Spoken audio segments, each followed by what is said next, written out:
Çarpel Medya'nın benim yaptığım ilk alternatif bakış programına hoş geldiniz.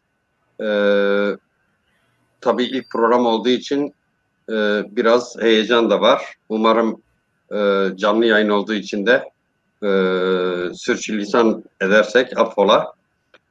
Şimdi ilk önce e, bir yani biliyorsunuz memlekette e, Kürdistan'da korona virüsü çok gittikçe yaygınlaşıyor. Gittikçe problem daha derin hale geliyor. Onun için alternatif bakışın e, ülkemiz insanından, bizi dinleyenlerden e, isteği maske takalım, e, sosyal mesafe kurallarına uyalım, hijyene dikkat edelim. Şimdi e, bu akşam üç tane değerli konuğum var. Bu üç konuğumuz e, Yaşar Abdülselamoğlu, e, Salim Çeliker ve Mehmet Gül arkadaşlarımız. Bu arkadaşlarımız e, Çarpel Medya yayınına başladığından itibaren bir şekilde e, ekranlarımızı, Çarpel Medya'yı bir tür üniversiteye çevirdiler. Tarih anlatıyorlar, ulus teorisi anlatıyorlar. Yaşar arkadaşımız sosyoloji, sosyolojik kavramlar, bunun hayatımızdaki yeri nasıl bakmamız gerektiğini ve bunun bizle alakasını, Kürtlerle alakasını kurmaya çalışıyor.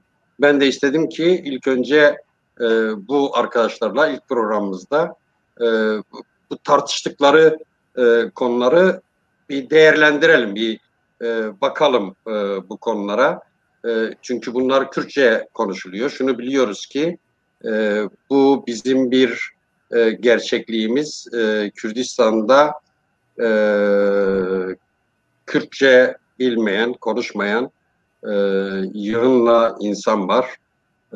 Ve Kürtçe'de bildiğiniz gibi gittikçe konuşma alanı daralan bir dile doğru dönüştü. Bunu da konuşmak istiyoruz tabii.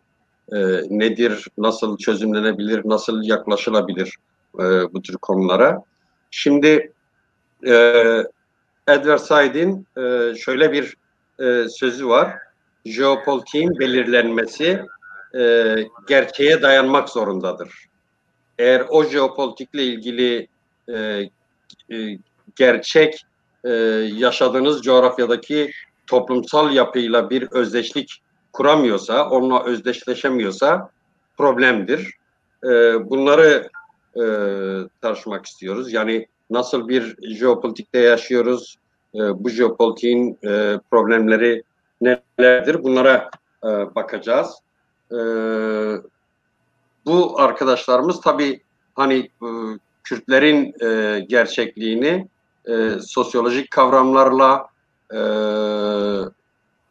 ulus yani modern dönemin e, ulus teorisi ve modern dönem öncesi metinlere bakarak bir ulus ülke teorisi tartışıyorlar. Bu süreçteki tarihsel süreci Mehmet sanıyorum Şeyh Said hareketine kadar geldiler. Bir tarihsel süreç tartışıyorlar. E, bunları konuşmak istiyoruz. Yani nedir amaçları, nedir, neler yapmak istiyorlar. Tabii benim için aslında hani Kürdistan dediğimiz coğrafya üzerinde Kürtlerin yaşadığı bir kesintisiz ve süreyen bir coğrafyadır. Dolayısıyla bana sorarsanız pek teoriye de gerek yok yani bunun üzerinden konuşurken. Acaba öyle mi? Bunu şey yapacağız. Çünkü hani bir coğrafya var, üzerinde Kürtler yaşıyor ve bu işte mesela Şemsettin Sami'de bu coğrafyanın ortaya konulması çok bariz, çok açık. Kuzeyden güneye kadar bir ve kesintisiz bir coğrafya var. Tabii aynı zamanda teori yapanlardan da, teori konuşanlardan da hani şöyle bir espriyle başlayalım. Korkuyorum ben doğrusu. Çünkü şeyi bilirsiniz, yani George Orwell'i bilirsiniz. George Orwell'in hayvan çiftliğinde hani var ya, Kürtçesi şöyle: hemu hayvan ve ki hevin li hün hayvan jiyendin betir ve ki hevin. Yani tüm hayvanlar eşittir ama bazı hayvanlar diğerlerinden daha fazla eşittir der. Onun için bu teori aynı zamanda bir toplumsal mühendislik çabası mıdır? Bir mühendisliğe mi yol açar? Arkadaşlara bunları da soracağım. Onun için ilk sorum Salim abiye gelsin. Niye ulus teorisi tartışıyoruz Salim abi? Seyda, seni kutlarım. Bugün ilk programın. Umarım çok güzel programlar yaparsın. Biz de şayet misafir edinirsek imkanlarımız ölçüsünde senin programına katkıda bulunacağız. Sana tekrar başarılar diliyorum. Alternatif bakış iyi bir konu. Her şeyin bir alternatifi olmalı. Zaten alternatifin olmadığı toplumlarda biz bu toplumlara genellikle totaliter toplumlar diyoruz. Biz Kürdistancılar olarak hep farklı alternatiflerin, farklı renklerin, farklı düşüncelerin bir arada yaşayabileceği bir toplum özlemini taşıyoruz. Bu açıdan hem sen yetkin bir arkadaşımızsın, hem de senin programın adı güzeldir. Sana tekrar başarılar dilerim. Ben genellikle ulusal sorunu kendime esas bir konu edindim. Bunu edinmemin birinci nedeni ülkem Kürdistan, milletim Kürt milleti boyunduruk altındadır. Ülkem işgal altındadır. Bu beni incitiyor. Yani bu bir anlamda benim varlık nedenimdir. Fakat olaya girildiğinde, olay irdelendiğinde görülmektedir ki yalnız Kürdistan'da değil, dünyanın hemen hemen %90'ında bu sorun yaşanıyor. Öyle bir dünyada yaşıyoruz ki 7.000 dil, 5.000 kavim, 200 devletin sınırları içinde hapsedilmiş. Bu ne demek? Bu şunu ifade ediyor: dünyanın en az 90'ında siyasal sınırlar ile kültürel sınırlar çakışmıyor. Siyasal sınırlar dediğimiz devletin sınırlarıdır. Kültürel sınırlar ise farklı millet ve etnik grupların üzerlerinde yaşadığı topraklardır. Fakat bunlar çakışmıyor. Bu nedenle millet sorunu yalnız Kürtlere özgü değil, dünyada birçok millet ve etnik grubun sorunudur. Biz buna cidden yaklaşmalıyız ve dünyanın gündeminde her an olan ve olabilecek bir sorundur.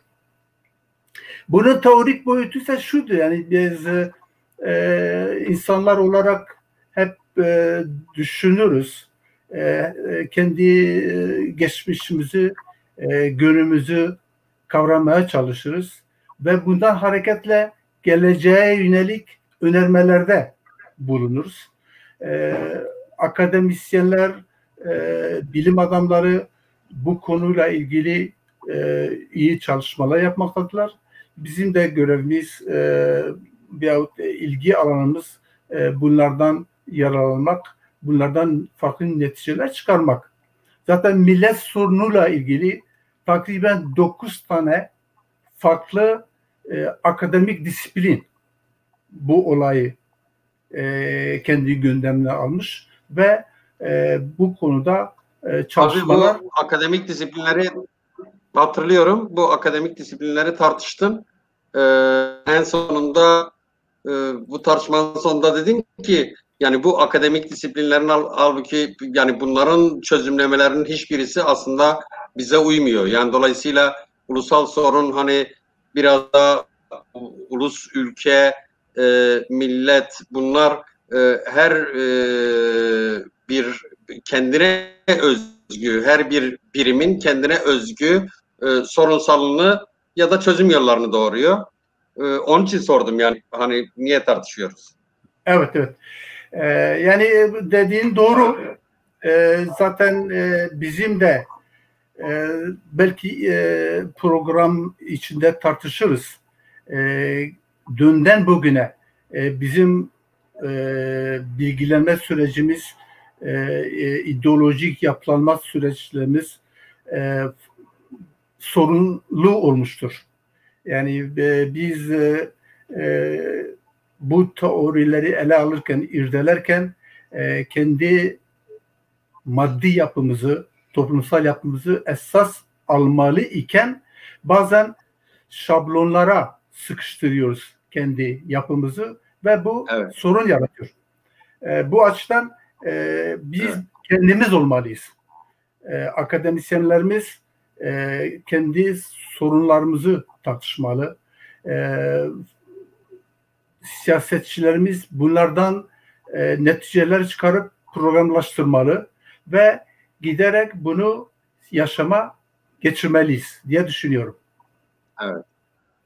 Evet, kendi koşullarımıza özgün kendi teorilerimizi geliştirebiliriz diyorsun. Evet. Ulus teorisini. Evet. Yaşar Üstadıma döneyim. Şimdi yani aslında bence gerçekten tarihten sosyolojiye gelseydik daha iyi olurdu ama neyse. Sosyolojiden tarihe gidelim. Tamam. Yani söz hakkını devrediyorsan şeye geçeyim. Benim için hiç sorun yok. Tamam. Yani senden de nedir senin derdin? Yani başka derdin mi yok? Yani ekranları bir tür üniversitede ders şeyine çevirdin.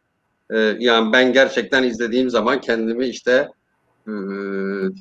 ders alıyor gibi hissediyorum. Sosyolojiyi tartışıyorsun, sosyolojik kavramları tartışıyorsun ve bu sosyolojik kavramlar ışığında bazen Kürdistan'a gidip geliyorsun, örneklemeler veriyorsun. Senin derdin ne? Evet. Önce ben de senin bu programın için başarı dileklerimle başlayayım. Gerçekten sana özelden telefonla belirtmiş olduğum gibi her zaman ne zaman istersen yardımcı olmaya hazırım. Dilerim ki bu program gerçekten en azından Türkçe olarak bir takım çarpel medyada tartışılan, Kürtçe olarak tartışılan konuları en azından Türkçe olarak yeniden gündeme getirir ve başka bir yorumla Türkçe izleyicilere sunar. Ders dedin, oradan istiyorsan başlayalım ya da daha öncesinde Kek Salim'e sorduğun sorudan başlayalım. Ben teori gerekli mi sorusunu senin açından retorik bir soru olarak alıyorum. Çünkü elbette ki sen de çok iyi biliyorsun ki biz teorisiz yol almamız gözü kapalı koşmaya benzer. Teorisiz bir toplum inşa edilmez, bir uluslaşma yaratılamaz, ulusal kimlik oluşturamaz, siyaset yapılamaz, siyaset teorisi, kültür teorisi. Bizim belki son 50 yıllık en büyük dertlerimizden biri yeterince teori yapamamızdadır sorunumuz. Derse geçiyorum, ders tanımına. Aslında ben programlarım için ders demeyi uygun görmüyorum ama biz derslerde sorun ortaya koyarız. Daha çözüm önermekten ziyade sorunları ortaya koyarız. Eğer dersi bu anlamda bu anlamda yorumlayacaksak evet biraz ders şeyi var, mahiyeti var. Çünkü yeni sorunlar ortaya koyuyor. Ben bu senin anlatmaya çalıştığın şeye şöyle bir şekil bir cevap vereyim ve benim programın ilk kavramından başlayayım, Raman kavramından. Ben bu kavrama çok farklı bir özellik, içerik veriyorum. Bugün de bir programda tartışıldı, Çarpel'deki bir programda tartışıldı. Kürtçe akademik dil ne demektir? Yani akademik Kürtçe ne demektir? Akademik Kürtçe diye bir sorun yoktur. Ancak akademikler tarafından ya da filozoflar tarafından ya da düşünürler tarafından bildiğimiz kelimelere verilen yeni anlamlar vardır. Ve o anlamlarla aslında bizim sıradan bildiğimiz kelimeler bir kavrama dönüşebilir. Yani daha geniş bir anlam dünyasına sahip olur. Daha geniş bir semantiğe sahip olabilir. Ben Raman kavramını Kürtçenin çok önemli bir kavramı olduğunu düşünüyorum. Şimdi ben size Raman nedir diye sorsam büyük ihtimalle her üçünüz de işte fikir, düşünce diyeceksiniz. Ve Kürtçe'de de gündelik dilde de kullandığımız zaman gerçekten Raman'ı böyle kullanıyoruz. Raman nereden gelmiş? Nasıl bir kelimedir? Etimolojisi nedir? Bence dünyada çok az kavram Raman kadar felsefenin anlamını taşıyor. Hatta filosofya kelimesi bile Raman kadar felsefeye filozofların ve düşünürlerin vermiş olduğu anlamı taşımıyor. Yani filosofya dediğin zaman bilgi ve bilgelik için aşk ve sevgi şey yapılıyor. Ama filozofların, Aristotel'den bu yana filozofların ve düşünürlerin, büyük düşünürlerin felsefeye vermiş oldukları anlam tam benim Raman kavramına vermiş olduğum anlam gibidir. Ne demek istiyorum? Bunu şöyle açıklayayım. Raman kelimesi Kürtçe'de Ra ve Man iki ayrı kelimeden meydana gelir. Aslında Ra prefikstir. Kürtçe'de Ra olan prefiksler genellikle aşağıdan yukarıya yükselmeyi ifade eden kelimelerdir. Mesela Rahıştın, Rakırın, Rabun, yani önünde Ra prefiksi olan her şey yükselmeyi şey yapar. Peki buradaki man nedir? Man belki de Kürtçenin en eski kavramlarından, hatta Avesta'ya varan, hatta Sanskrit'e varan, eski Aryanik dile varan bir kavramdır ve düşünen insan demektir eski Avesta dilinde. Man aslında o mandan işte bütün Ari dillerine, bütün İndo-Avrupa'yı dillere yayılmış olan insan kelimesi de böyle bir etimolojik kökene sahiptir. Yani Ra-man dediğimiz zaman aslında çünkü felsefeye verilen şey aşma demektir. Yani kendini aşma olayıdır. Felsefeye, bütün filozofların felsefeye vermiş oldukları anlam düşünceyle kendini aşma manasını verirler. Ben de Raman'a şu anda çok ihtiyacımızın olduğunu düşünüyorum. Bütün uluslar aslında varlıklarını, kendilerini, ulus olma dönemlerini, kendilerini var olan o geleneksel yapılarını aşmakla ancak inşa edebilmişlerdir. Ve bizim de bu anlamda Raman'a, ditmen de teori demektir Kürtçe.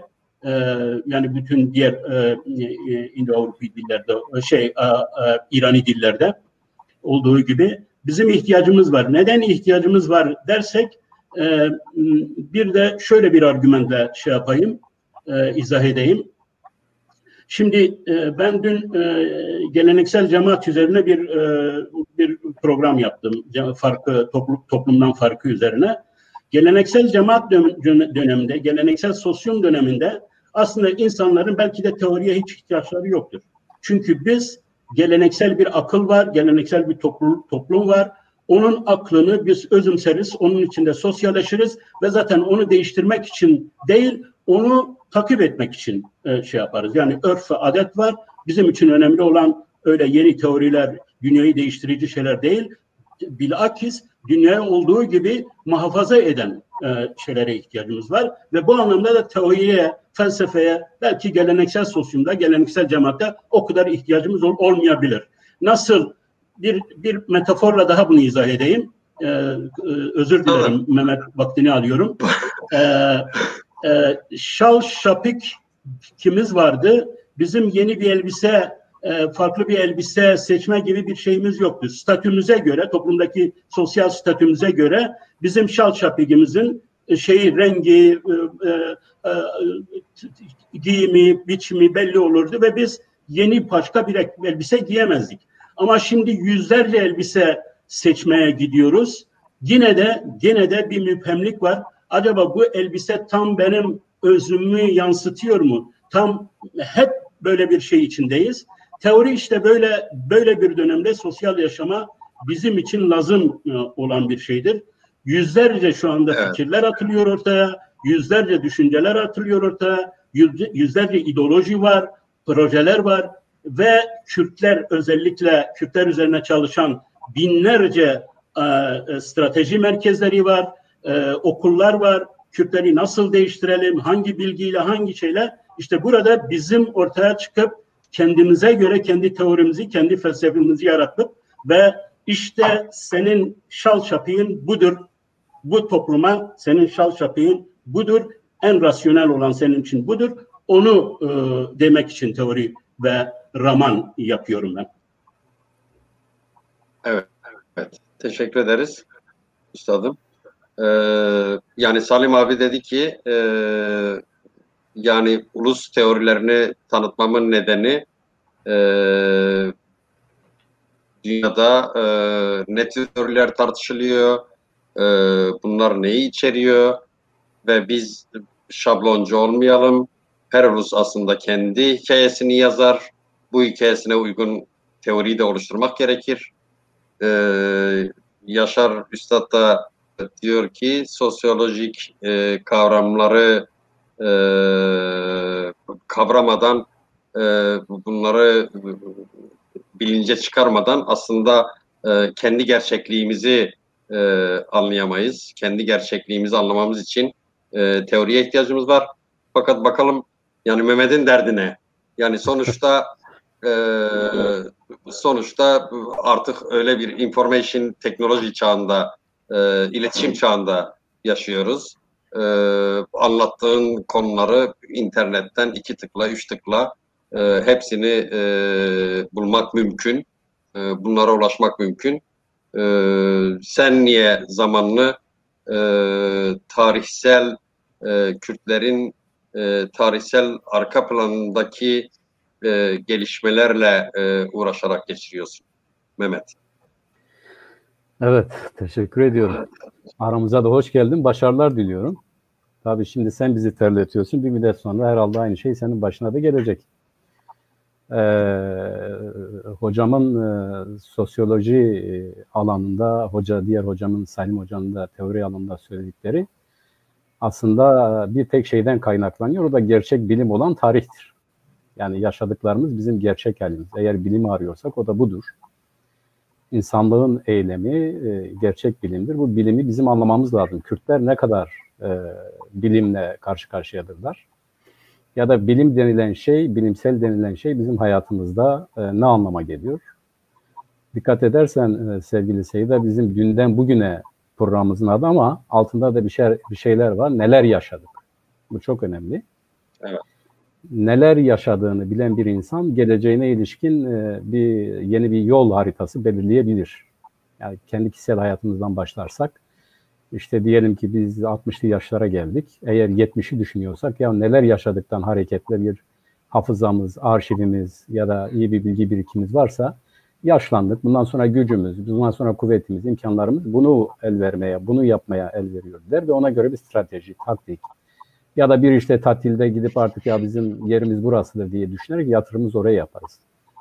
Milletler için ne yaşadığını bilmek aslında gelecek kuşaklar için kümülatif anlamda yeni bir hayat, iyi bir hayat. Hocam bunu sosyolojide yeni bir kıyafet olarak tarif etti, öyledir. Böyle gelmiş böyle gider değil. Böyle gelmiş ama bundan sonra nasıl gidebilir olayına doğru bir cevap verebilmek için biz tarihi, milletimizin ne yaşadığını ama kimilerimizin de unuttuğu bu hadiseleri yeniden gündeme getiriyoruz. Yani halkımızın önüne seriyoruz. Yaşadıklarımızı yeniden hatırlıyoruz, yeniden hatırlatıyoruz. Ve önümüzde bir hayat var. Biz bu millet olarak bir hayat var. Yani dünyadaki diğer milletler gibi bir hayat var. Bu hayatı, bu kendi özel tecrübemizden hareketle dünya gerçekliği üzerinde nasıl kurgulayabiliriz? Halkımızı bu yönde düşündürmeye çalışıyoruz. Biraz belki garip olacak ama yaşanmışlar her zaman önemlidir. Örneğin biz Dersim hareketini yaşadık. Diyelim 1960'larda doğduk. 70'lere gelince 10 yaşındaydık. İşte bizim babalarımız onu yaşamış, 30 yaşında gençlerdi. Ama biz babalarımızdan ne yaşadığımızı hiç öğrenemedik. Yani Dersim olayını işte oğlum bunlar oldu, şunlar oldu. Daha yani 20 sene, 30 sene önce şunları yaşadık. Şöyle olaylarla karşılaştık. Şu felaketler başımıza geldi. Siz bunları bilin. Bundan sonra siz bizden uzun yaşayacaksınız. Bunlara göre hareket edin. Babalarımız bize bunu anlatmadı. Ne zaman ki biz bu hadiseleri dışsal olarak başka kaynaklardan, yerlerden öğrendik ve bununla ilgili bir araştırmaya girdik. Babalarımız o zaman bize anlatmaya başladılar ve dediler ki biz sizi tehlikelerden korumaya çalışıyoruz. Yani tehlikelerden korumak için biz bunları anlatmadık. Oysa en büyük tehlike bizi sevdikleri için, bizi korumak amacıyla gizledikleri gerçeklerimizdi. Biz Çarpel Medya kendi hitap ettiği millete kendi yaşadıklarını gizlemek değil. Ne yaşadıklarını ve nasıl yaşadıklarını bir daha gözlerinin önüne sererek gerçekten de gerçek anlamda da tehlikelerden korumaya çalışıyoruz. Burada bir tarih teorisi ya da tarihe bakarken nedir? Biz sadece böyle mi bakıyoruz ama bunun ötesi de var mı dediğimiz zaman gerçekten bir başka şeye dokunmak gerekiyor. O da şudur. Tarih dendiği zaman ben işte böyle tarihler boyu akan, önüne her şeyi katmış yukarıdan gelen bir seli düşünüyorum. Bu selin içerisinde bazı şeyler görünürdür. Yani kütük olduğunu görürsünüz, kaya olduğunu görürsünüz. İşte büyük bir ne bileyim ağaç olduğunu görürsünüz. Fakat bir de mil vardır yani çamur, amorf olan bir şey vardır. O nesneye göre, içinde yer alan şeye göre şekil alan bir şey vardır. Tarih böyle bir şeydir. Bir oluşturucular vardır. Bunlar büyük kütlelerdir. Bir de harç olanlar vardır. Bunlar da işlenenlerdir. İkinci bir örnek vermek istiyorum ya da öyle deniliyor. Tarih önümüzden geçip gitmekte olan, uygun adım yürüyen bir askeri kıta değildir. Bizim de içinde olduğumuz, bizim de uyum sağladığımız ya da sağlayamadığımız inişli çıkışlı, gerçekten ilerleme, gerilemenin bir arada olduğu, bazen zaferin, bazen yenilginin, bazen şekilsizleşmenin, bazen de şekillenmenin olduğu, bizim de içinde bulunduğumuz, müdahale edebileceğimiz bir insani eylemdir. Kişinin içerisinde bulunduğu eylemdir. Kişinin içerisinde bulunmadığı eylemler, o büyük kütlesel akışlarda gördüğümüz mildir, çamurdur, işlenen şeydir. Ya da içindeki kütleye göre şekil alan şeydir. Ama bizim gördüğümüz kaya veya ağaç veya kütük dediğimiz şey aslında o yapıcı unsurdur. Neden böyledir? İşte onların yapılarını incelediğimiz zaman şunu görürüz. Yaşadığı çağa göre ayakta kalmaya çalışan, kendisi olarak hareket eden, planı olan, projesi olan ve gelecekte ben şunu yapmak istiyorum diyen milletler ya da halklar ya da kişiler ya da şahıslar tarihin yapıcılarıdırlar. Tarih dediğimiz bu bilimin şekillenmesinde, bugün bize ulaştırılmasında neden böyledir dediğimiz zaman cevap olarak bunları görürüz. Yani kimi şahıslarda bu somutlanıyor. Tabii ki şahısların rolü vardır. Örneğin Napolyon Bonaparte'ın Fransız ihtilalinde ya da sonraki süreçte rolü yok diyemeyiz. Fakat Napolyon Bonaparte'tan ibaret değildir Fransız tarihi. Bu o ana kadar sürüp gelen, az önce tarif ettiğimiz işte bu coşkun selin sürükleyip getirdiği amorf yapıya biçim veren, ona bir teoriyle yaklaşan, bu nedir diye tanımladıktan sonra da biçim veren bir şahıstır. Bunun için teori önemli ve bu tip şahıslar ya da olayın farkında olan, olayın bilincinde olan şahıslar ancak bir teori üretebilir ve halk, millet her neyse eline almış bir ışık gibi karanlıkta yürümesini bu teori sayesinde öğrenebilir. Yani teori gece bizi rahat yürümek durumuna getiren bir imkandır, bir oluşumdur. Aynı zamanda tarih bilimdir dedik. Bugün araştırıp baktığımız zaman yarıyoruz. Diyoruz ki ya ne oldu geçmişte? Biz sadece anlıyoruz. Yani onu değiştiremiyoruz. Geçmişi değiştiremiyoruz. İşte bir imparatorluk nasıl oluştu, nasıl çöktü bunu anlıyoruz. Bunun farkına varıyoruz. Fakat tarihin önemi işte bugün ve gelecekte buradan edilen derslerle bu aynen bir hastalığın takibi gibi geçmişte bunu yıkan, öldüren şu hastalıktır, tedavisi de şudur diyerek bugünden hareketle sağlıklı toplumlar üretme olayıdır. Yani dün, bugün, yarın diyalektiğini sağlayabilme meselesidir. Kesinlikle öyledir. Bu aynı zamanda bir kendine gelme olayıdır da. Yani kendine gelme olayı derken kişinin o anda hazır bulduğu ortamda herhangi bir sorumluluk hissetmeden, herhangi bir mecburiyet hissetmeden o doğal ortama takılıp giden, onunla beraber hayatını sürdürmeye çalışan bir şahsın birdenbire yaşadığı ortamı fark etmesi ve bir şeylerin ters gittiğinin bilincine varmasıdır. O bilinç, kişinin o bilinci işte bizim teori dediğimiz şeyin kaynağıdır. Oradan gelir. Şahıslar, kişiler. Ama aynı zamanda tarihte sübjektife de çoktur değil mi? Sübjektif. Yani tabii ki öyle. Her toplumsal kesim kendi açısından yaklaşır. Tabii şöyle değil mesela bu tarihin oluşumu olan her şey doğrudur anlamında değil. Yani insanlar bir hurafenin peşinden giderek de bir tarih yapabilir. Biz buna tarih değil demeyiz. Önemli olan yapıcı olmak. Yani bir şeyler inşa etmek, bir topluma şekil vermek, o toplumun yaşayacağı bir ortam oluşturmak. Bu hurafeyle de olur, bu yalanla da olur, bu ideolojiyle de olur, bu dinle de olur, bu politikayla, siyasetle de olur. Tarihin oluşturucu unsurları ayrı bir şeydir. Tarihin kendisi bizim anlamaya çalıştığımız olmuş bitmiş, yani ancak anlayabileceğimiz, tahlil edebileceğimiz, gelecek açısından da neden böyle oldu ve ne yaparsak daha sağlıklısını yapabiliriz dersinden, bilimsel bilgiden ibaret olan bir şeydir. Fakat onu oluşturan kuvvet gerçekten de bizim değerlendirmemiz açısından ya da çağımız açısından işte öyle olmayabilir. Şimdi Kürt milleti de yine belki ileride buna gelebiliriz kısacası. Bu tarihsel akış içerisinde belli bir zamana kadar tarihin yapıcı unsuruydu. Yani kendinden olarak değil, hocam da izah etti, genellikle kullandığı tabiri ben de doğru buluyorum. Aryan ya da İrani halklar dediğimiz bunların imparatorluğu ya da bunların medeniyete katkıda bulundukları dönemde Kürt unsuru da bunun içerisindedir zaten. Yani bunun tarihini verirsek diyelim ki bana göre tartışmalı bir şey de olabilir ama Zazani devletin yıkılmasıyla beraber Kürt milleti farklı bir akışa girmiştir, farklı bir yöne girmiştir. Ve daha çok itirazlara olmakla birlikte, itiraz etmekle birlikte, zaman zaman ikincil dereceden tarihin yapıcısı olmakla birlikte genellikle işlenen unsur olmuştur. Yani diyelim ne demektir bu?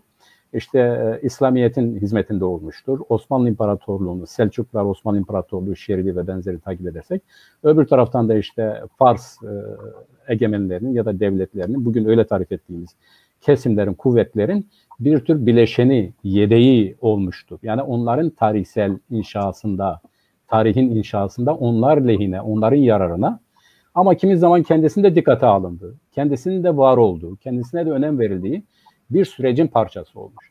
Şimdi Kürt milleti bana göre bir süredir, o konuda tartışmalı olabilir, bana göre bir 200 yıldır artık kendisi için bir şey yapmaya çalışıyor.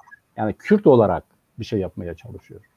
Ne demektir bu Kürt olarak bir şey yapmaya çalışması? Bu genel olmayabilir. Yani diyelim ki bizim örneğin Zazaniler zamanında Kürtistan dediğimiz zaman tarif ettiğimiz toprak ile örneğin benim 200 yıl öncesinden Kürtlerin artık yavaş yavaş kendileri için bir şey yapmaya başladıkları süreç ya da alan birbiriyle aynı değildir. Bu farklıdır.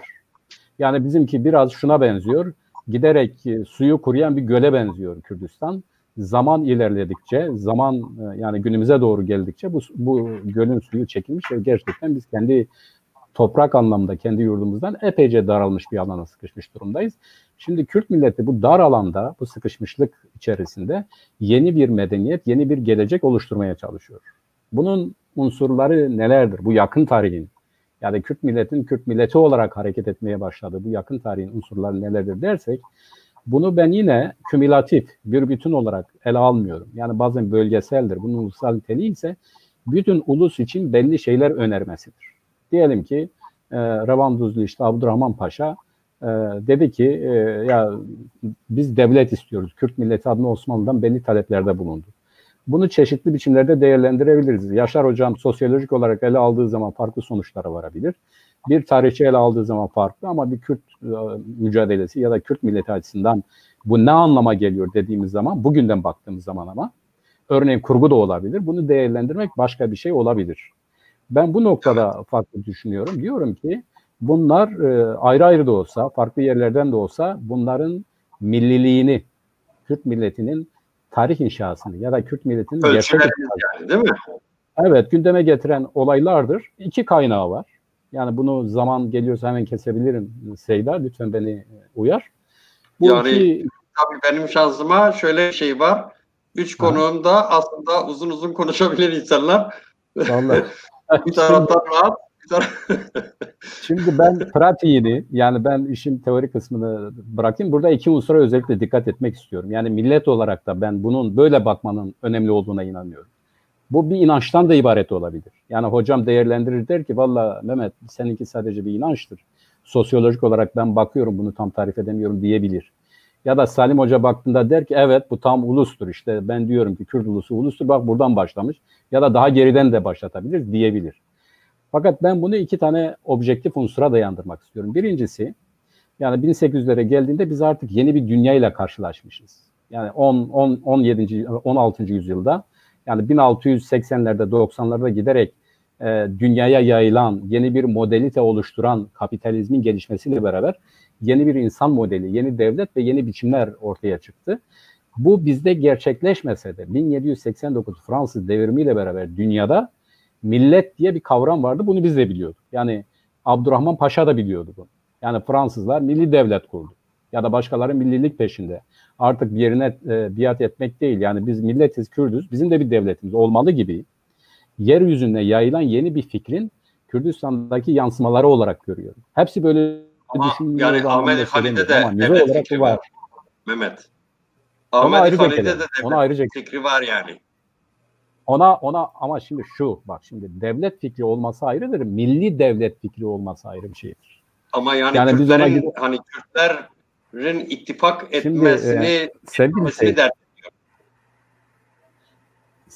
sevgili Seyda, her devlet milli devlet değil. Yani devlet isteyebilirsin, imparator Zazaniler devlet değil mi? Zazan devletti, Kürtlerin devletiydi. Yani devlet istemiyorlar mıydı? İstiyor. Hanedanlarım istemedi, istedi. Benim dediğim bir ayrıntıdan söz ediyorum. Yeni bir düşünme biçiminin ürünü olan milli devlet. Bu çok farklı bir şey. Ahmet Hani'de de milli bilinç yok anlamında söylemiyorum. Kürt diyor ama onun Kürtlük olarak tarif ettiği o ana kadar sürüp gelen tarihsel Kürtlüktür. O da işte onu da tarif edebiliriz. Üzerinde durabiliriz ne oldu. İşte destanları, yani öyküleri. Bu tartışmayı aslında yani hani modernizm kavramı üretmiş, kabul, modernizm millettir, devlettir, bunu üretmiş, kabul. Ama bilinç olarak baktığında,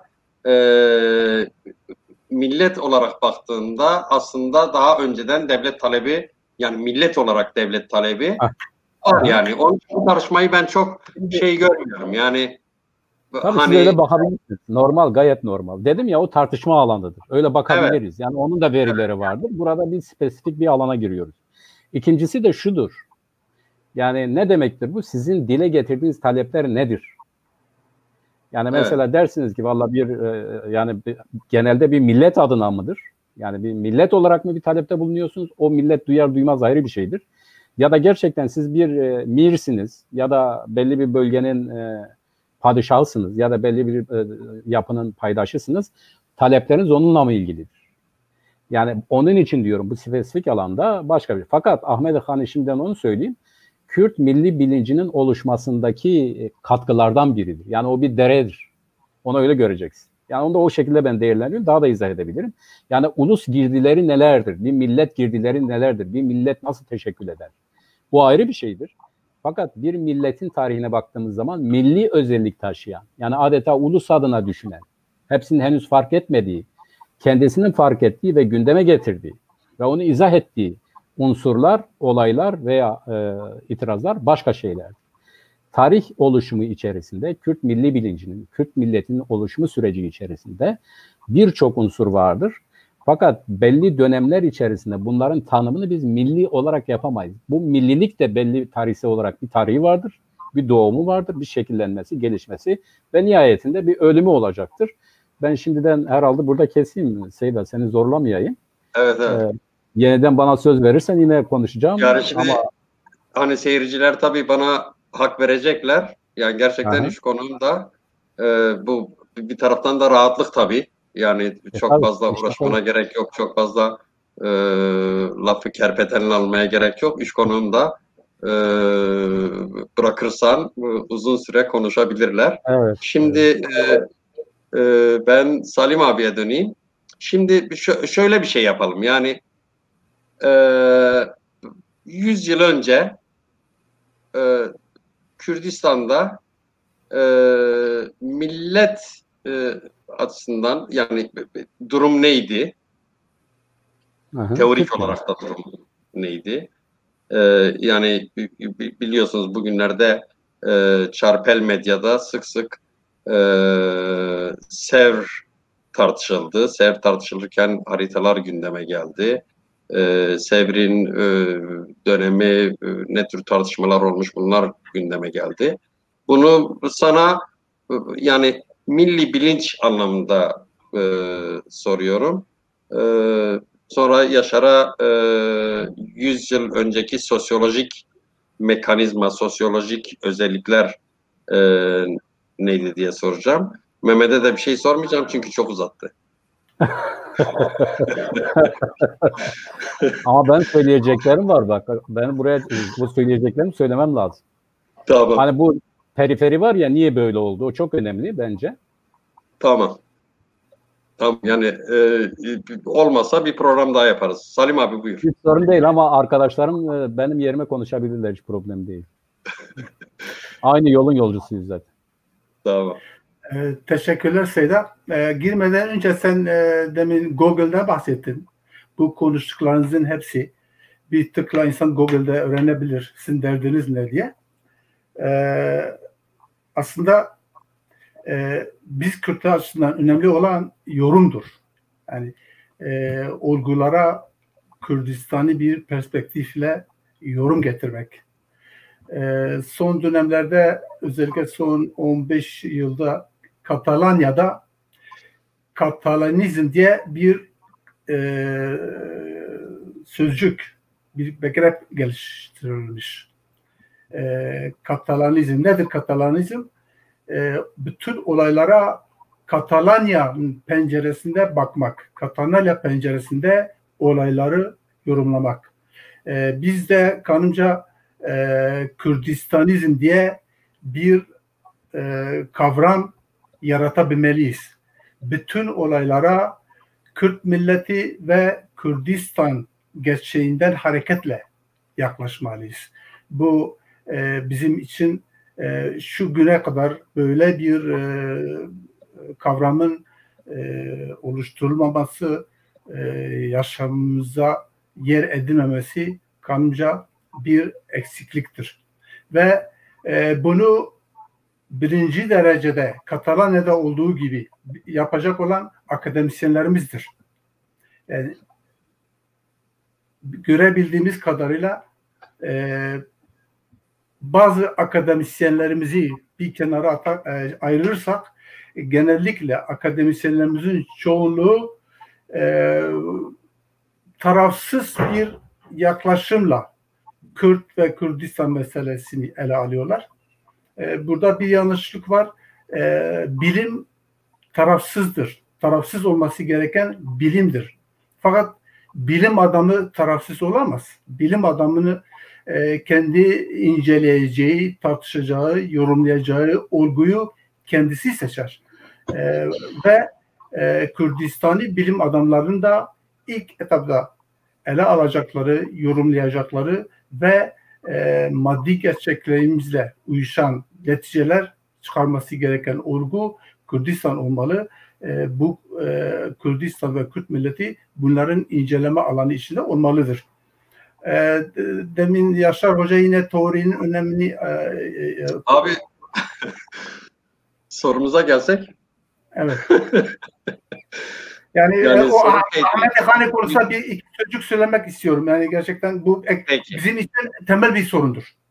Yani Kürt milletinin uluslaşma süreci ne zaman başlamıştır? Kürt milliyetçiliği ne zaman başlamıştır? Yani bunu Mehmet Göl arkadaşımızın ifade ettiğini ben anlıyorum. Fakat bu milliyetçilik ve millet teorisi işte yalnız modernistlerin tümü de değil. Belli modernistlerin argümanlarıdır. Mesela bazı modernistler İngilizlerin millet oluşmasını, millet olarak ortaya çıkmasını 1518'de 7. Henry ile başlatıyorlar. 1518 Fransız devriminden neredeyse 200 yıl önce, 180 yıl önce, 170 yıl önce İngilizler milletleşme sürecine girmişler. Bunun için biz kendimiz bu mevcut teorilerin yorumunu yapabilmeliyiz. Kürt millet gerçekliğiyle uyumlu olan teorileri yaratabilmeliyiz de kendi açımızdan ve bu konuda var. Mesela İrlanda milletinin milletleşme süreci sosyolog ismi Lacan, Jack Lacan bunu irdeliyor. Kendisi psikolog.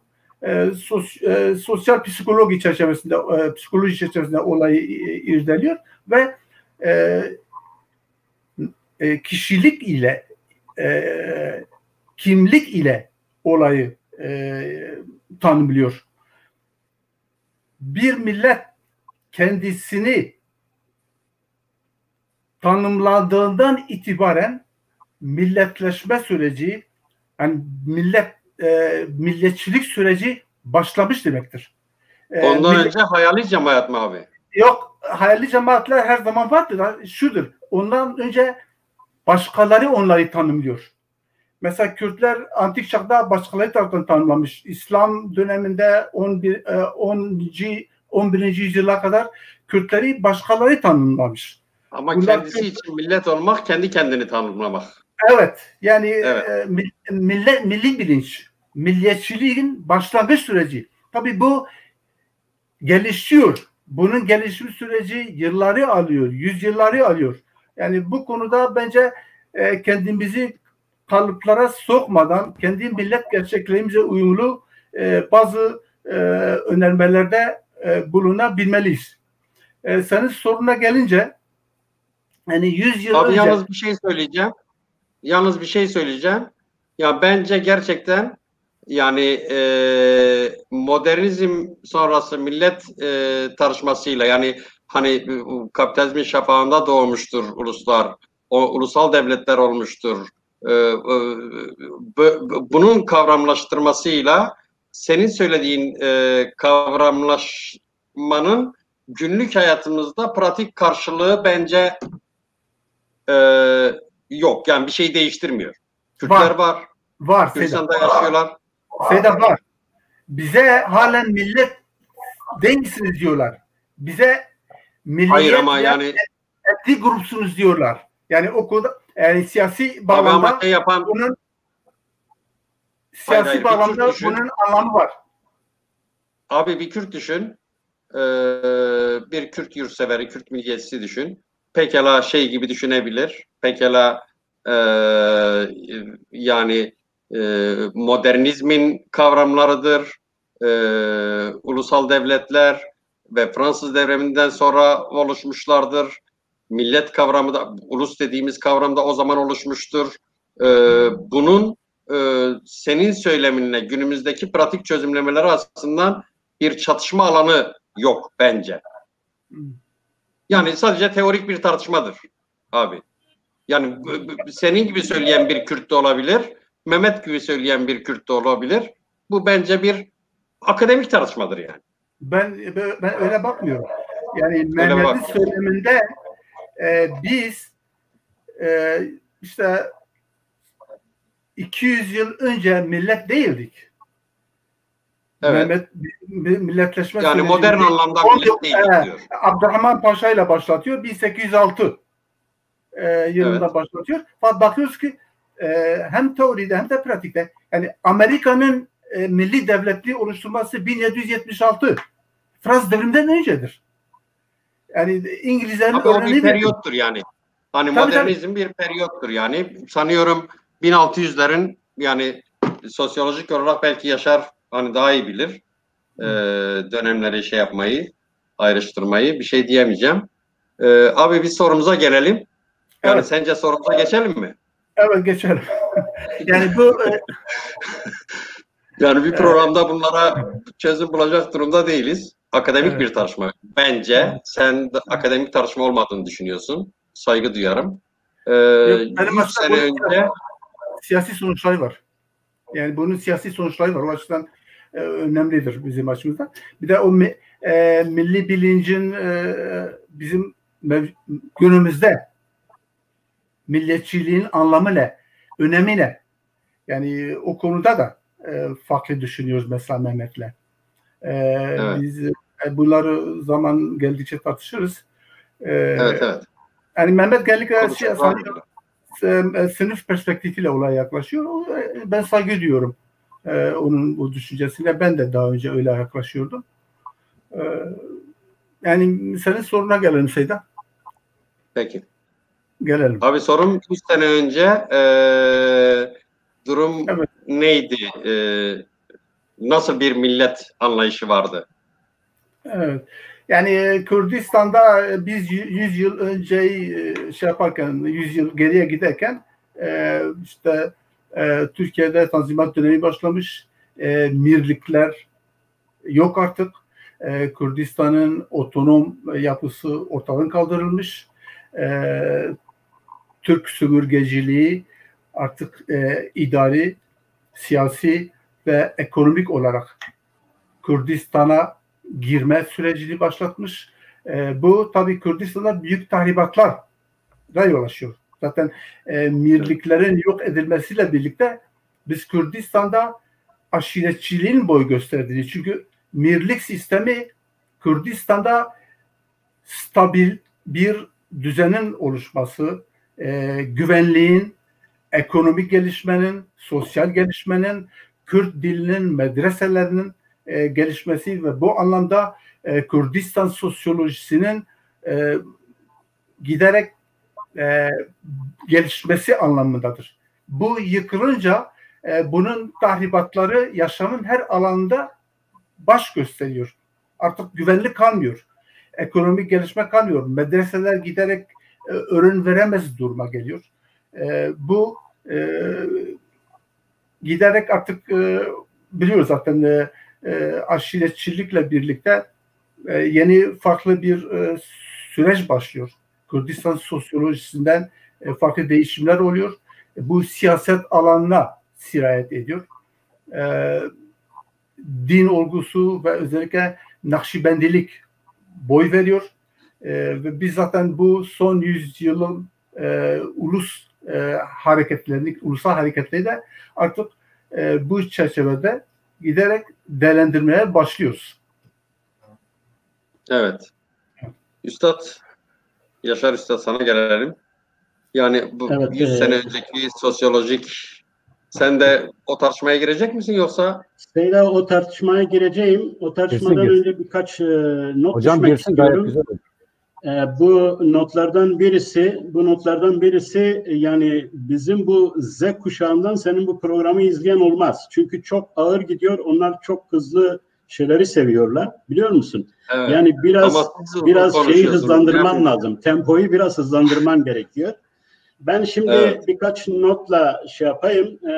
Biraz önce gördüm, unutmayayım diye sonda. Çünkü buradan izliyorum. Bayağı not düşen arkadaşlarımız var. Ben arkadaşım Mustafa Aydoğan'ın bir notunu gördüm. Benim bu ra ön ekiyle ilgili, prefiksiyle ilgili bir notu var. Evet, biri yükselme dedi. Diğeri de hani razan, rahıstın gibi aslında yatay hareketlenmeyi de şey yapıyor. Buna bir ek olarak buna vertikal ve horizontal diyelim. Horizontal hareket yönelim horizontali de eklemek istiyorum. Yani dikey ve yatay olmak üzere. Bu şekilde onun Mustafa'nın belirtmiş olduğu şeyi de şey etmeyeyim. Elbette ki hıldan, hılbun da aynı ra gibi yine vertikal ya da dikey yükseliş ya da yönelimi işaret eden prefiks önekidir. Şimdi şeye gelmek istiyorum. Senin belirtmiş olduğun konuya gelmek istiyorum. Ancak ben 1986'da diploma tezimi çok zor koşullarda bir sosyalist ülkede sosyal organizma olarak, sosyal topluluk olarak, toplum olarak ulus üzerine yazdım.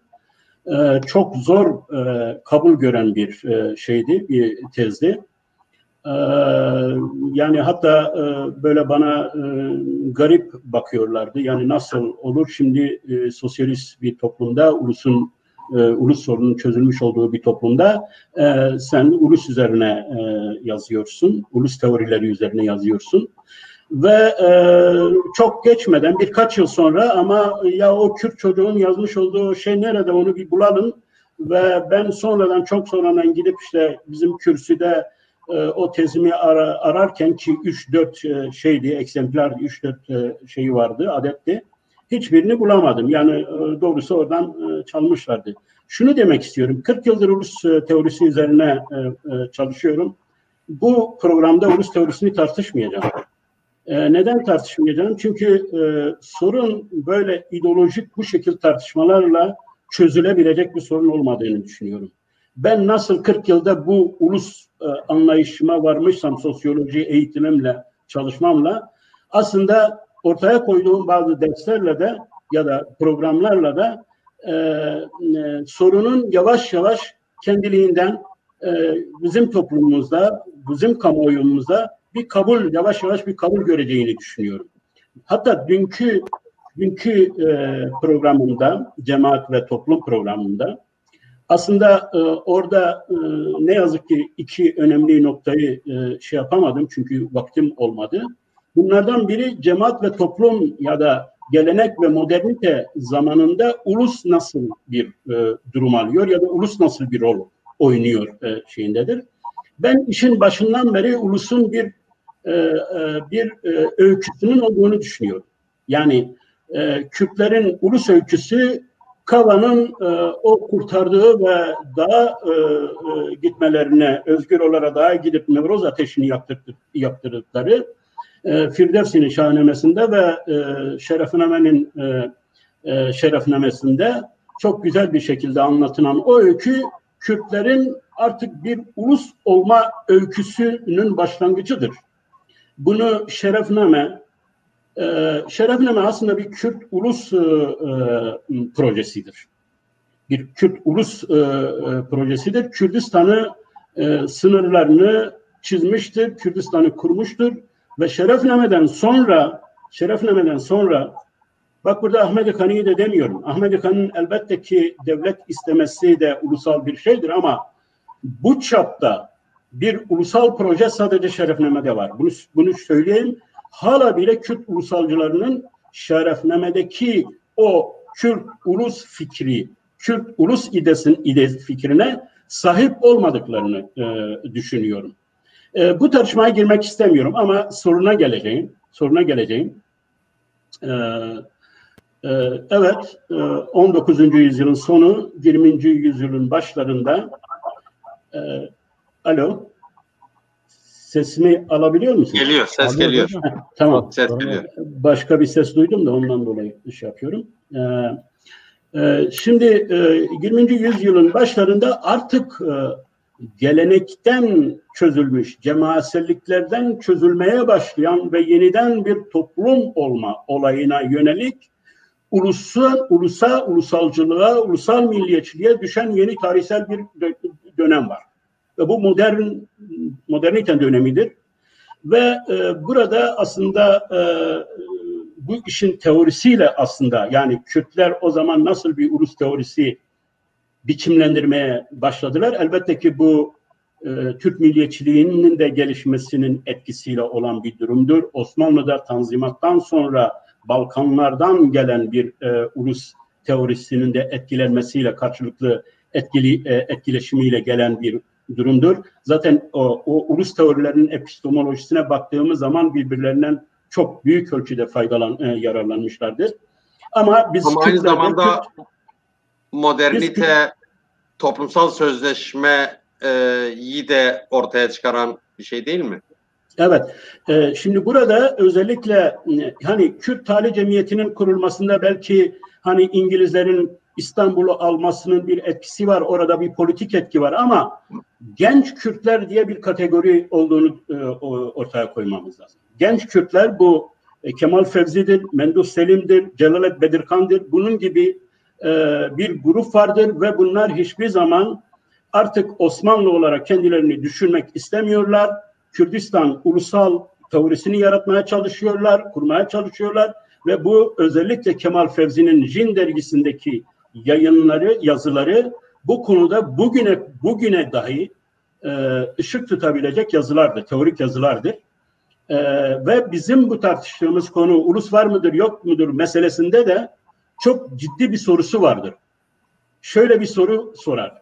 Der ki ya Kürt var, Kürdistan var, Kürtçe var. Ama neden sanki bütün bu varlıklar içinde bir yokluk var? Burada anlatmak istediği şey ulusun bir nesnel yanının olduğu, objektif yanının olduğu ama bir de öznel olarak bunun inşa edilmesi, modernite zamanında inşa edilmesi ihtiyacının olduğunu söylemek ister. Ve bunu başka bir yazısında da şöyle anlatır. Balkan Savaşları'nda biliyorsunuz Kemal Fevzi yaralanır ve orada büyük bir buhrana, psikolojik bir buhrana girer. Ama Balkan Savaşı'nda Bulgar şairlerinin özellikle Hristo Botev diye onların ulusal ideolojisini çizen şairden büyük ölçüde etkilenir, der ki bakın der bir şair nasıl bir ölü bir rea yani Bulgar şeyine bir rea diyor. Rea'yı nasıl ulusal heyecanıyla, ideolojisiyle, fikriyle ayağa kaldırdı ve biz büyük bir Osmanlı İmparatorluğu böyle bir ulus devlete karşı savaşıp başaramadık ve o zaman zaten yeni Kürt milliyetçiliği fikri orada Kemal Fevzi'de başlar.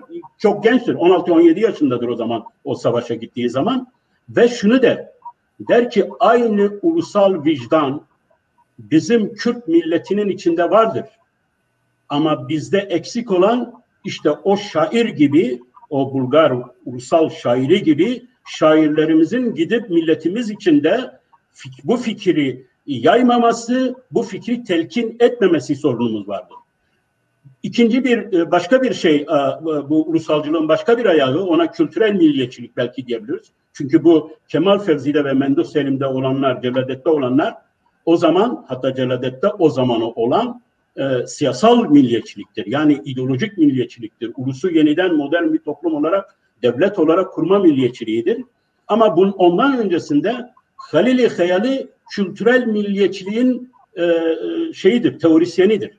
Özellikle dil üzerine geliştirmiş olduğu Kürtçenin nasıl ulusal dil haline getirme projesi çok mükemmel bir teori olarak, hatta Türkler içinde o zaman olmayan bir teori olarak, bir proje olarak sunulmuş bir projedir. Bu konuda Kürtler çok güçlü bir şeye sahiptiler, ideolojik performansa. Elbette ki Doktor Abdullah Cevdet'in de hani Fransızcadan ve Avrupa'dan yapmış olduğu bir büyük etki vardı bu gençler üzerine. Bu gençlerin fikri Azadi Teşkilatı'nda sonradan vücut buldu ve aslında Şeyh Said Hareketi diyoruz, Şeyh Said lideri diyoruz ama yani bu bütün o ulusal ayaklanma iklimini oluşturan, o atmosferi oluşturan Azadi Teşkilatı'nın öncesindeki çalışmasıdır ve şeyidir. Ben tabii burada yine kesiyorum çünkü arkadaşlara veriyorum ama sizden bir ricam getirirsek, yani bu ulusal meseleyi yeniden, yani bu 70'li kuşaktan ya da 60'lardan itibaren bugüne gelen bu sorunumuza, yani biraz bu programımızın günümüze biraz ışık tutması, bir faydası olması açısından söylüyorum. Yavaş yavaş oraya getirsen konuyu, bence daha verimli bir program olacaktır. Ama sen zaten bir programında şey demiştin, yani bir programın içeriği yeni sorular ve yeni konular açıyorsa başarılıdır yani. Evet. Açar yani yani tartıştıkça elbette birbirine bağlantılı yeni sorular, yeni konular açar. Mehmet, ben sana kapatıyoruz değil mi tartışmasını? Hangi tartışma? Bana ne sorarsan ona cevap vereceğim. Tarih sordum, ona cevap vereceğim. Seyda, Vildan Tanrıkoğlu sorusu var. Ben ekranda gördüm. Vildan Tanrıkoğlu. Görmedim ben. Bir soru sormuş. Gördüm. Ben de gördüm onu. O konuda da sanıyorum birkaç söz Abi zaten bu aslında hani günümüzü değerlendirin dediğimiz zaman 3 aşağı 5 yukarı böyle bir soru soracaktım. Yani Kürt hareketi aslında bugün hani bu tür olaylara nasıl yaklaşmalıdır diyecektim. Bildan daha açık, biraz da tahrik edici bir soru sormuş yani. Bu soruya cevap vermek ister misin Mehmet? Tabii ki isterim. Niye istemeyeyim? Senden sorarsan ona cevap veririm. Başka ne sorarsan cevap vereceğiz. Ben Vildan arkadaşım, başlayayım mı ben? Seyda. Okuyabiliyor musun? Evet okudum. Ben sizden önce okudum zaten, daha önce. Tamam, başla. Şimdi tabii var, yani bu çok kısa bir cevapla geçiştirilebilir ama bu tartışılabilir. Yani bu 1960 ile 2000 yılları arasında bunu programlaştırmış siyasi hareket var mı? Kürdistan'da size göre millet, nation, NTV taleplerini programlaştırmış siyasi program ortaya koymuş parti var mı? Varsa hangi partilerdir? İsim almaya gerek yok. İşte bugün bizim tartıştığımız bu kuşağın tabi olduğu örgütlerin hemen hemen hepsi bu taleplerle hareket ediyorlardı. Bağımsız, birleşik, demokratik Kürdistan diyorduk, öyle konuşuyorduk, öyle tartışıyorduk. Ya da ben bizim açımızdan söyleyeyim, bizde bu vardı, evet böyleydi. Biz yargılandık da, bu yargılanmada da savunduk zaten, orada da savunduk. Bunun savunması da var, onlar da basar. Yani bu benim için açık söyleyeyim, bu kadar ancak cevap verebileceğim bir şeydi. Yani bu delili kanıtı programlarda, tüzüklerde o zamana bakılabilir, vardır. Yargılamalardır, bunlar da vardır. Bunun dışında bu konuyla ilgili söyleyebileceğim başka bir şey yok ama sonuç itibariyle evet vardır. Birçok parti, grup vardı. Bunun hakikati nedir? O ayrı bir şeydir. Yani bunlar buna göre hareket etti mi, yaptılar mı, yapmadılar mı? Çok farklı bir şeydir. Tartışılabilir bir şeydir. Fakat bana göre önemli olan şudur. Murat Civan da Ahmet Hane'nin bir milli devlet istediğini söylüyor. Şimdi milli meselesi, ümmet meselesi, ulus meselesi aynen bir ailede doğan çocukların tarihleri gibidirler. Yani bizim dediğimiz ulus devlet henüz Ahmet Hani zamanında yoktu. Yani millet diyebilir, ümmet diyebilir. Yine hocam çok güzel ifade ettiler. İşte Şerefhan şerefnamesi zaten Kürt milletini, Kürdistan'ı tarif ediyor ve bir devlet istiyor. Bizim tartıştığımız bu değil. Kürtlerin varlığı, devlet istemesi, devlet olmaları meselesi değil. Tarihler boyu bu var. Hocam yine çok güzel ifade etti. Ya bizim işte Kava destanından itibaren bu var zaten. Yani biz neden devirdik, neden bir devlet kurduk, neden ona karşı isyan ettik, neden bizim Nevroz'umuz var, neden biz hala bugün onu anıyoruz, ediyoruz, ediyor. Bunlar zaten var. Kürt varlığı ayrı bir şeydir. Kürt varlığı bana göre Sümerliler işte 5000 yıl önce miydi bugünden itibaren? Kur dediği zamandan itibaren vardır. Ya da o efsanede anlatıldığı gibi tarihsel belgelerde de var. Kur ve Kurt ya da Kırti, Sirti her neyse bunlar var. Anabasis'te var, anlatıyoruz, söylüyoruz falan. Bizim anlatmak istediğimiz ya da benim anlatmak istediğim Kürt varlığı değil. Bunu zaten konuşmak abestir, abesle iştigaldir. Bu işte tarihsel bir vakadır bu. Şimdi günümüze geldiğimiz zaman yani bugünden itibaren bu meseleyi tarif etmeye başladığımız zaman sorunlarımız var bizim. Bu sorunlarımız az önce söylediğiniz işte bir göl gibi çekiliyoruz. Giderek alanımız daralıyor. Neden böyledir? Mesele bu. İkinci mesele de şudur. Bizim şu anda Kürt dediğimizde aklımızdan geçen, tasavvur ettiğimiz popülasyonun realitesidir. Örneğin bugün bizim birçok arkadaşımız hala işte Ezdilleri ele alır. Ya der ki Ezdiler diyor ki biz Kürt değiliz. Ama biz bunu oturup düşünmeyiz. Yani neden öyle diyor? Kurmancı konuşuyorlar. Bunlar Kürt zaten. Yani çoğu da biz Kürt'üz diyor. Peki neden Kürt değiliz? Onların kendisine göre... Kırmızıların yani Zazaların da mesela öyle diyenleri var. Ona geleceğim. Ona geleceğim. Alevi Şimdi, Kürtlerde ona geleceğim. sadece Aleviyiz diyenler var. Bütün ona geleceğim. Bütün onu izah edeceğim. Ve bir de bunun temeline gideceğim. Şimdi bunların kendisine göre Kürtlük tarifiyle bizim bugün Kurmanç dediğimiz ya da Kurt dediğimizlerin Kürtlük tarifi farklıdır. Bir kesit daha vardır. Örneğin çok eski Kürtler diyelim. Yani Kurmancılardan da eski, çok eskilere, gerilere giden işte Kürtlerin ataları ya da ilkleri diyebileceğimiz işte Kürdistan'ın kuzeyi. Yani Gorlar, Kırmanç ve Zaza dediğimiz kesimler. Bunlara inancı da ekleyelim. İşte Türkçe söylediğimiz zaman Alevi ya da Kırmancıların kendilerine göre bir tarifi vardır. Bunlar da kendilerine Kürt diyor ama bunların tarifi bir başkadır. Kendisine göre bir Kürt tarifidir. Neden bu böyledir? Bunun tarihsel, toplumsal, inançsal ya da ideolojik sebepleri vardır.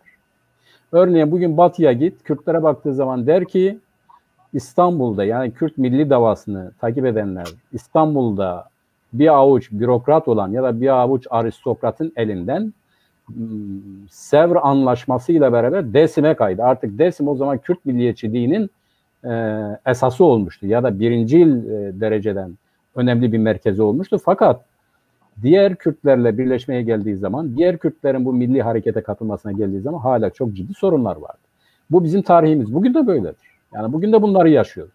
Ya da somut olarak konuşalım. Güney Kürdistan'a bakalım. Güney Kürdistan'da biz millet olarak ne kadar kendi meselemizi çözmüş.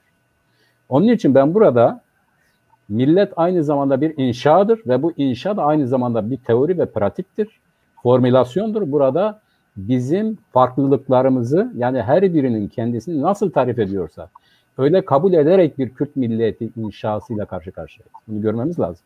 Eğer bunu inşa edemezsen, bunu teorize edemezsen, bunu anlaşılır kılamazsan sen bu realiteyi klasik anlamda olduğu gibi, örneğin hocam dedi ki 7. Henry ile başladı, herkesi düzleştirdi.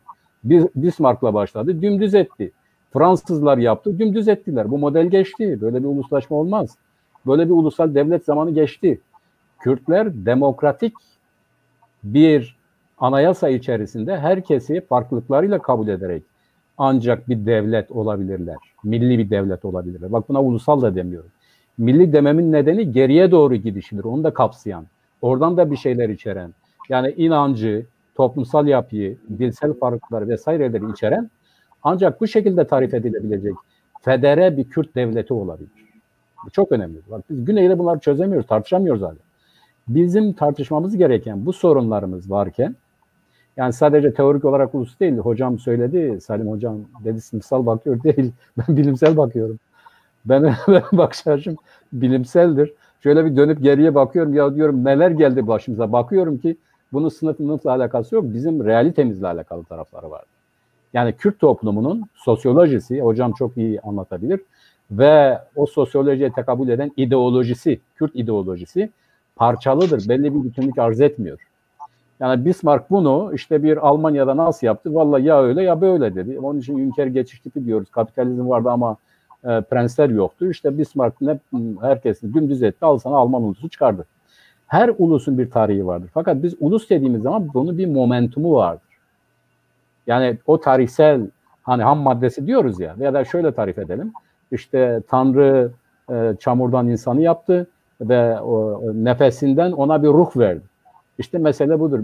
Biz varız, hamurumuz var, çamurumuz var fakat buna bir ruh lazım. Bu ruh ideolojidir ya da inşadır ya da girdileri doğru tarif ederek, bu oluşturucu unsurları doğru tarif ederek bunu yeniden formüle edip realiteye geçirmek. Buna böyle bakarsak doğru anlamda ifade etmiş olabiliriz. Ben yeniden Seyda yine kısa kes diyebilir. Yeniden Vildan'ın sorusuna geleyim. Evet var. Yani ben orada kendi adıma konuşabilirim. Vallahi biz öyleydik. Yani başkasını da bilmiyorum. Onlar o açıdan cevap versin. Hani orada samimiyet devreye giriyor çünkü. Ya gerçekten öyle değil. Ama öyleydi. Öyle yazıyor. Şimdilik bu kadar Seyda. Ben yine arkadaşlara fırsat vereyim. Çünkü ben çok konuşuyorum, sen de benden şikayet ediyorsun. Tabii. Salim abi yani Mehmet biraz değindi. Senden şunu istiyorum. Yani mesela Kürt ulusal bilinci, hani bu İngilizce'de bir kavram var. Lost cause. Yani gerçektir, vardır ama artık şansın yok. Yani onu kazanamazsın, onu elde edemezsin. Mesela Yaşar'ın programında da bu Raves'ten arkadaş çıktığı zaman sormuştum. Yani çalışmalarınızı mesela niye Elazığ, Malatya, Adıyaman, Antep, yani bir tür şöyle bir şey yapılıyor. Mesela bir şablon konuluyor. HDP'nin yüksek oy aldığı yerler, Kürt illeri sayılıyor. HDP'nin yüksek oy almadığı yerler de, dolayısıyla Kürtlere yönelik araştırmalar yapılmıyor. Belli ki yani negatif şeyler de çıkacak tabii.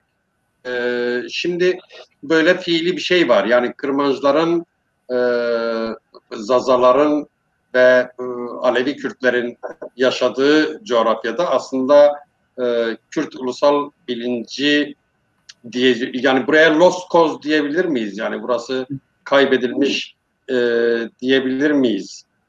Elazığ'dır, Erzurum'dur, Erzincan'dır, Malatya'dır, Adıyaman'dır, Antep'tir, Maraş'tır. Bu Kürt hareketi ya da Kürtler bu soruna nasıl bakmalılar? Seda, bence bu olanın iki boyutu var.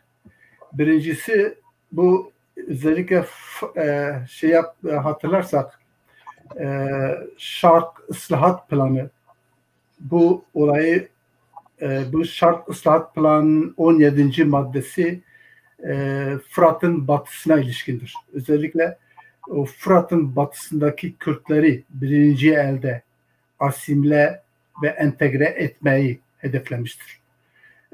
Zaten şart ıslahat planı Türkiye'nin ana esasıdır. Günümüze kadar sürekli güncelleştirilerek gelmiştir.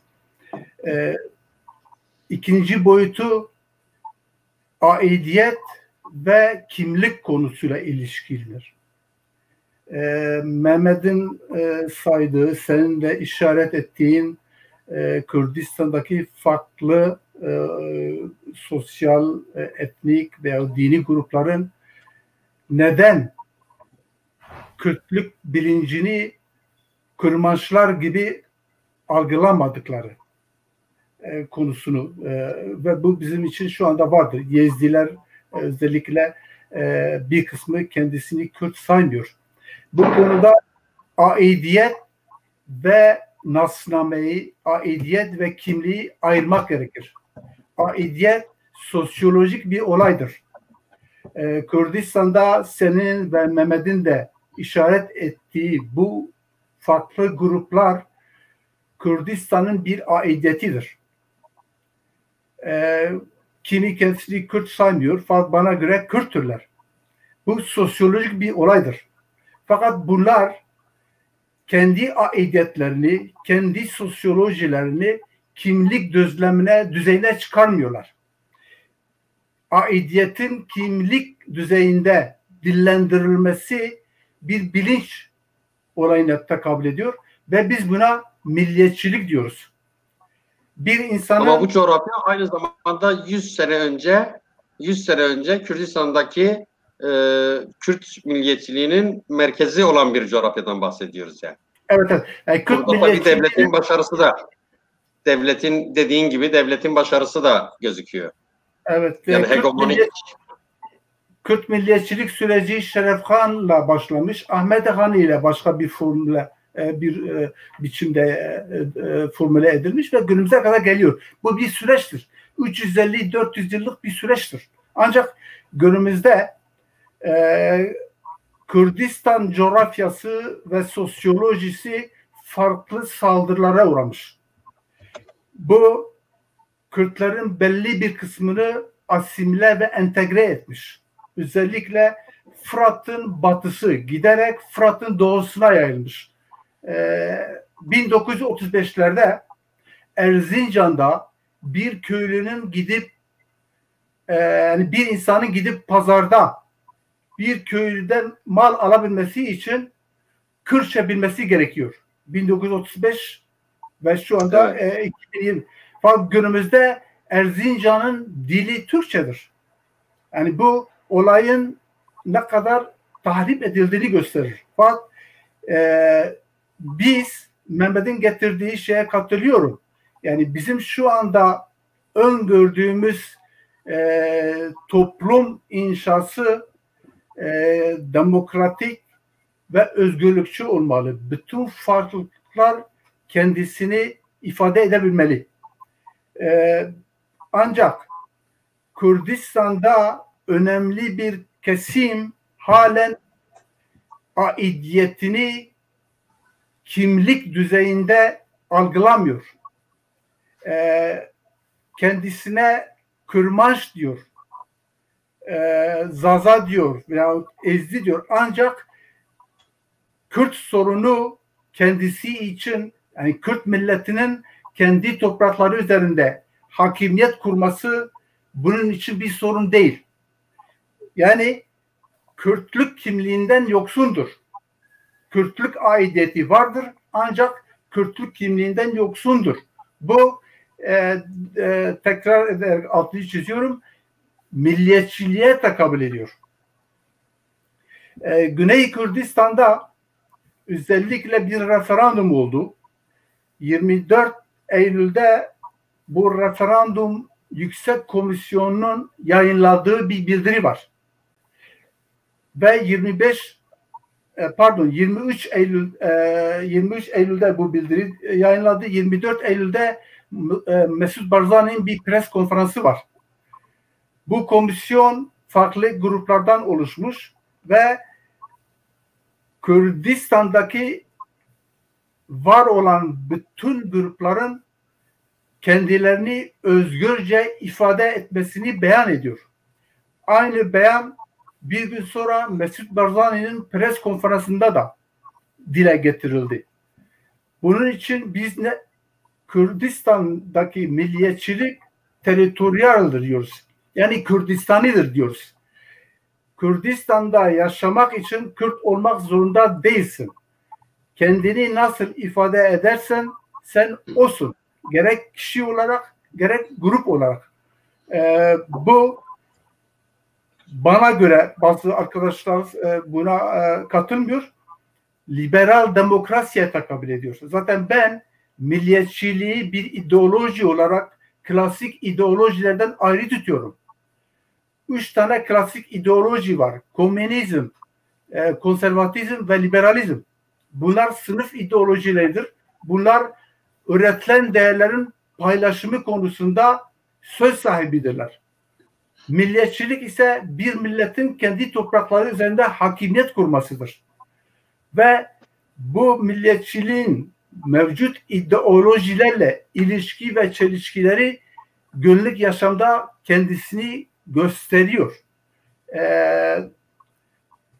1870 yılında şayet biri elini masaya vurup Alman milli devletliği kurmuşsa Bismarck, bu onun aynı zamanda sınıf ideolojisinin de bir ifadesidir.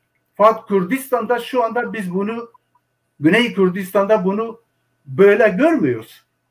Herkes, her grup kendisini ifade edebiliyor. Kuzey Kürdistan'da da biz bu numuneyi yaşama geçirmek durumundayız. Vildan'ın sorusuyla ilgili de bir iki sözcük söylemek istiyorum. Seda, ben bitiriyorum. Bizim 1900'lardan itibaren Kürdistan'daki ulusal meselede sosyal önderlik ile siyasal önderliğin çakıştığını görüyoruz.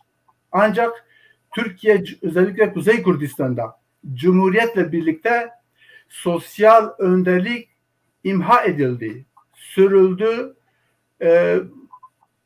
yok edildi. Ve bu 1960'larda da kendisini gösteriyor. Fakat 1960'larda biz Kürt millet meselesini ilk etap önce Mustafa Remzi Bucak'ın İsmet İnönü'ye gönderdiği mektupta görüyoruz. Gerçekten o mektup günümüzde de bir siyasi program düzeyindedir. Sonra demokrat partileri görüyoruz. Ve bu demokrat partileri derken Şerafettin Elçi ve Doktor Şivan'ın partilerini görüyoruz. Doktor Şivan'dan sonra bu DDK'den ziyade Rızgariye, Orhan Kotan vasıtasıyla Rızgariye kanalize oldu ve 70'li yılların ortasında bu bilinç Marksizmle birlikte yok edildi. Artık o ulus milliyetçilik ve bu milliyetçilik ideolojisi temelinde bir ulusal kurtuluş hareketini örgütleme Marksizmin müdahalesiyle Kürdistan'da yok edildi ve günümüzde artık 2005 yılında PKK'nın demokratik ulus söylemiyle yerlerde sürünüyor. Demem budur. Abi bu Faris'in kitabında Dıllar Doze Kürdistan Çeko kitabında sanıyorum yanlış hatırlamıyorsam şimdi yani sen şey yapınca hatırladım. Reşo Zila'nın bir şeyi var. Diyor ki iki Said'in öldürülmesi hareketi talebelere bıraktı. Öğrencilere bıraktı. Böyle bir kopukluk da sorunlarda etkili olabilir mi acaba? Yani mümkün. Yani hani parantez açıp söyledim. Yani biraz konuşmuş ama 70'li yıllarda artık bu sosyal önderlik yoktur. Belli yani bir, hani iki Said hareketine bir tür sosyal önderlik vasfı yükleyebilir miyiz? Var mı böyle bir düşüncen? Böyle bir şey var mı? Gerek Said Elçi gerek Said Kırmızı Toprak olaya milli tavır çerçevesinde yaklaşıyorlar ve bunların siyasal programları da budur. Teşekkür ederim abi. Şimdi Yaşar'a dönelim. Epey bekledi. Bayağı bekledim. Hızlı gerçi Yaşar da bekletiyor insanları. Gerçekten birçok yani soru. Buradaki her arkadaş aslında birbirini biraz bekletti yani. Onun için çok hani eşitsiz olmayan bir durum yok yani. Üstadım. Evet. Yaşar sana şeyi soracağım. Yani sosyolojik olarak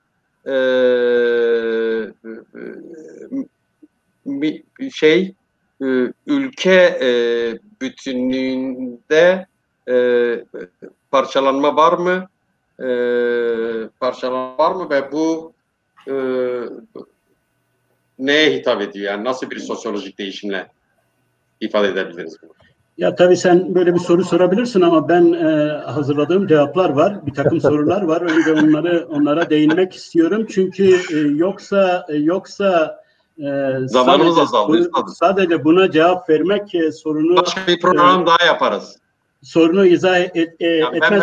Ben zaten Seyda zaten senin yerine teknik servisten rica ettim. 30 dakika daha uzatmışlar. Yani bu işi aslında senin yapman gerekiyordu ama senin yerine ben şey yaptım. Şimdi iki arkadaşım da şeyden bahsetti. Bismarck'tan bahsetti. Bu bana şöyle bir şey, şuradan girmek istiyorum. Yani Bismarck'a Alman ulusu gelinceye kadar aslında Kant'tan, Hegel'den, Herder'den, Goethe'den başlayan bir Alman ulusunun felsefik, sosyal, bilimsel bir çalışması var. Bismarck bu işin kuyruğudur. Yani bu işin sonucudur. Onun için biraz bu şekilde bu sorunlarımızı biraz ortaya koymamız lazım. Bizim de bu işleri daha detaylı, daha felsefik, daha sosyolojik anlamda daha köklü bir şekilde tartışmamız, konuşmamız gerekiyor. Ne yazık ki 50 yıldır yapamıyoruz bu durumu. Benim bu konuda bir şeyim var, bir çalışmam var. Dilerim yıl sonuna kadar basılır. Batı felsefesinde öznenin tarihsel gelişimi diye. Bu özellikle bu kimlik, aidiyet, ulus, özne olma meselesini ta Aristotel'den, Sokrat'tan başlayarak bugünkü Lacan'a, Levinas'a, Jacques Derrida'ya, Michel Foucault'a kadar ele alan bir çalışmadır. Dilerim yıl sonunda çıkar. İkinci bir çalışmam da yine Hegel'de efendi ve köle diyalektiği ve öz bilinç meselesi. Yine öznenin oluşmasıyla, yine öznenin oluşmasıyla ilgili bir durumdur. Ve aslında bu öznenin oluşması bizim kimlik oluşması meselesiyle çok yakından alakalıdır. Bunu ben dedim ki bu tartışmalara girmek istemiyorum ama dünkü yine söylemiş olduğum bu cemaat ve toplum meselesinde yine aidiyet ve kimlik meselesiyle ilgilidir. Cemaatte insanlar ait olurlar. Aidiyet var orada. Kimlik ise yeni dönemde, toplumun döneminde, modernitenin döneminde öznenin yeni bir arayışıdır. Yeni bir arayışı ve o arayış temelinde ulusun yeniden modern bir şekilde, toplumsal bir şekilde inşası meselesidir. Yani şimdi bir tür toplumsal sözleşme. Bunu konuştuk üstadım. Ama bunun bir de kimliğe yansıyan boyutları var. Yani kimlik dediğimiz olay, özne dediğimiz olaydır. Yani tarihsel öznenin dönüşümü var orada. Özne yoktur. Yani Descartes'ten önce özne yoktur. Özne tarihsel anlamda bugünkü tanıdığımız insan anlamında akıllı logosu merkeze koyan, dolayısıyla Tanrı'dan işleri ele alıp yeryüzüne çeviren bu felsefeyle, bu öznenin oluşumuyla ortaya çıkmış ve uluslar da sonradan bunun üzerinde temellenmiş yapılardır. Şimdi ben bizim şeyden bahsettim. Ben Vildan arkadaşımın sorusuna geleceğim ama bunun bir tarihsel şeyi var, bir evrimi var. Her ne kadar bizim ulus bilincimiz, ulusalcılığımız, milliyetçiliğimiz kesintilere uğrayarak gelmişse de, parçalanmış olarak gelmişse de, örneğin şeyden sonra, bu Cumhuriyet'in kurulmasından sonra kesintiye uğrayan, azadiyle kesintiye uğrayan siyaset geleneğimiz Rojava'ya kaymış, Suriye'ye kaymış. Cellat Bedirhan'ın geçen programda da dedim bir mektubunda, Mustafa Kemal'e bir mektubunda, burada ikinci bir Türkiye var. Aslında orada bütün ulusalcı Kürtlerin bir örgütlenmesi, bir yapılanması var, bir şeyi var. Orada bir kültürel milliyetçilik gelişiyor. Aslında bu kültürel milliyetçiliğe Cellat Bedirhan'ın siyasal milliyetçilikten kültürel milliyetçiliğe kaymasında çok ilginç bir tarihsel evrim de var. Şimdi biraz önce Mehmet arkadaşım yaptı, iman ve din meselesine geldi. Aslında şöyle bir şey var, çok ilginçtir. Cellat Bedirhan Osman Sebri ve Cigerhuni gönderiyor. Laleş'e gönderiyor. Diyor ki gidin orada araştırın diyor. Gidin orada ezdileri araştırın. Bakalım buradan bizim ulusumuz için dinden faydalanacak, ulus inşasında dinden faydalanabileceğimiz, dini bir kültürel sermaye olarak kullanabileceğimiz bir şey çıkar mı? Cigerhun'la Osman Sebdi'nin beni şaşırtan böyle ilginçlikte bir sosyolojik rapor gibi bir şeyi var. Bu Ronahi dergisinde yayınlandı sonradan. Adeta bir sosyolojik rapor. Yani o zaman Ezdilerin Kürtlükle, dinle alakası üzerine. Onların tabii Cigerhun'un ve Osman Sebri'nin varmış oldukları sonuç yok. Burada bir İslam'dan etkilenme olayı var. Burada çok bize ulusalcı mahiyette çıkacak bir şey yoktur. Ve ondan sonra Cellat Bedirhan tamamen Kürt milliyetçiliği tezini getirir. Bir de Hoygun'un tabii Ağrı'da isyanlarının bastırılmasından sonra tamamen kültürel dil milliyetçiliğine getirir ve oradan kaynaklı olarak bunu bizim çok ciddi bir şekilde görmemiz gerekiyor. Suriye Binhati ile Serhat arasında gidip gelen sadece kaçakçılar değildi. O kaçakçılarla gelen Kürt milliyetçilik fikirleri vardı. Cigerhun'un divanları vardı. İlk okuduğumuz şeyler onlardır. Ve Cigerhun'un kurmuş olduğu Kürt söylemi özellikle 70'li kuşağın, 60'lı ve 70'li kuşağın Türkiye'de, kuzeyde gelişmesi üzerinde olağanüstü bir etkisi vardır. Burada bugün Rojava'nın bu kuzey üzerindeki etkisini teslim etmemiz gerekir. Şimdi buradan geliyorum. Yani Vildan arkadaşımın sorusuna geliyorum. Şimdi gerçekten çok ilginçtir. Ulus teorisi de yeni dönemde 60'lı ve 70'li dönemde bir evrimi var. Yani önce zaten tip içinde bir tartışma var. Daha sonra KDP'nin işte bir 60 yani daha öncesinde KDP'nin 66'da kuruluşunda etnik, ulusal özellikler ve Kürt ulusal hareketi kavramları var. Ama ulus teorisi meselesinde bunu teslim etmemiz lazım. İlk ulus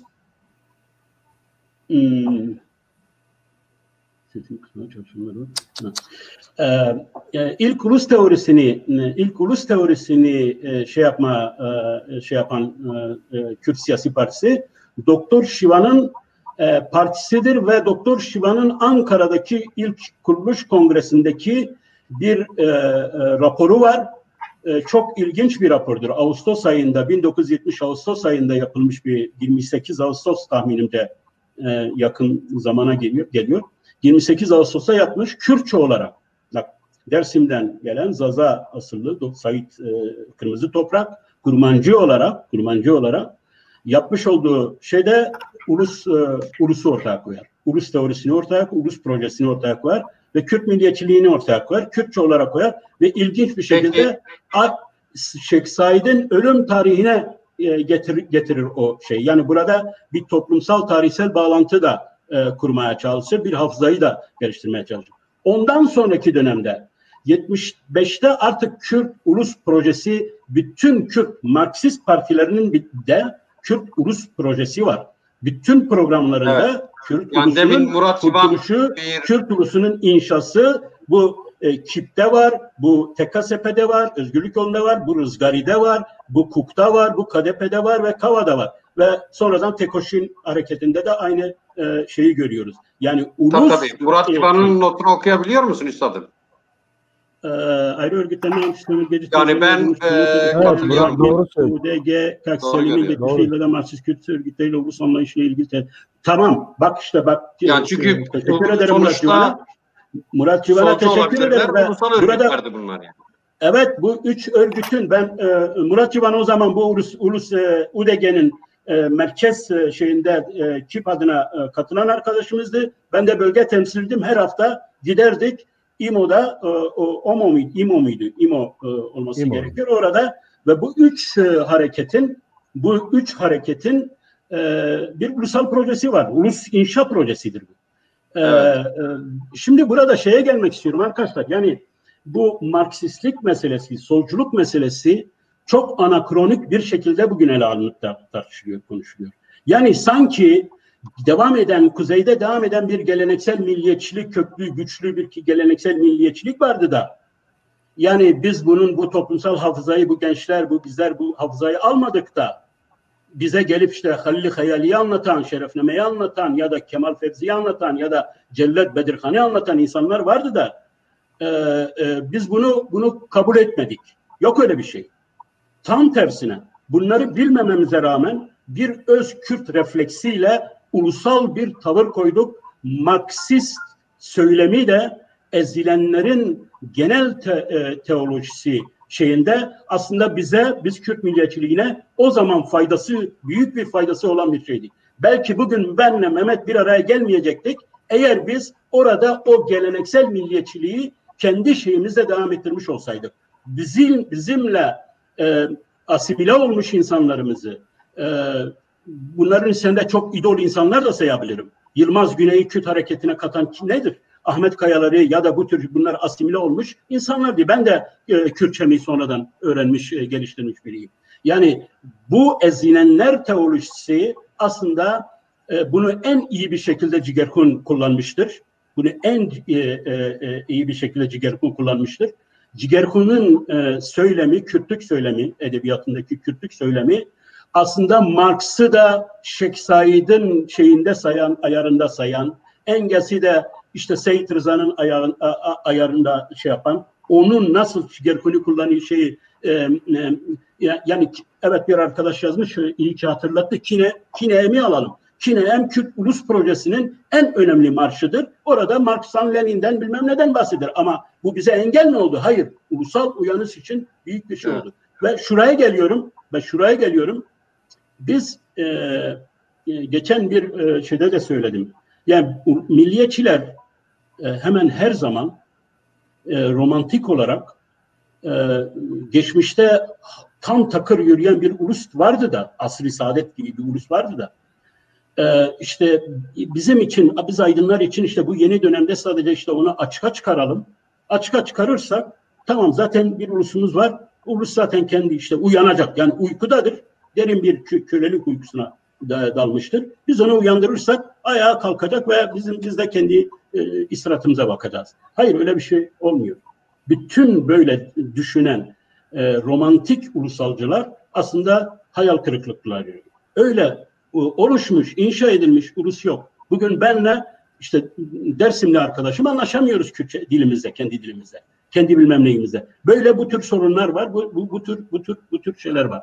Şimdi evet zaten ondan bahsettim Murat Kekmurat. Yani Şakir Özdemir'in ve KDP 1966 KDP savunmasında da bir ulusal savunmadır. Ulus düşüncesi vardır ve ulusalcıdır, milliyetçidir.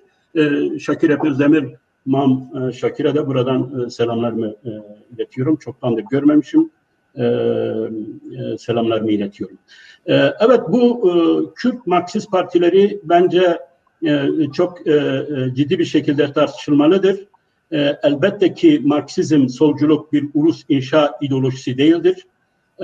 Ama 70'li yıllarda bu ezilenlerin teolojisi çerçevesinde Kürt ulusunun, Kürtçülüğün, Kürt milliyetçiliğinin gelişmesi için işlevsel olmuştur, kullanılmıştır. Bunu Doktor Şivan'dan başlayarak bütün diğer Kürt hareketleri, hatta artık geleneksel milliyetçiliğe ait olan gruplar bile bu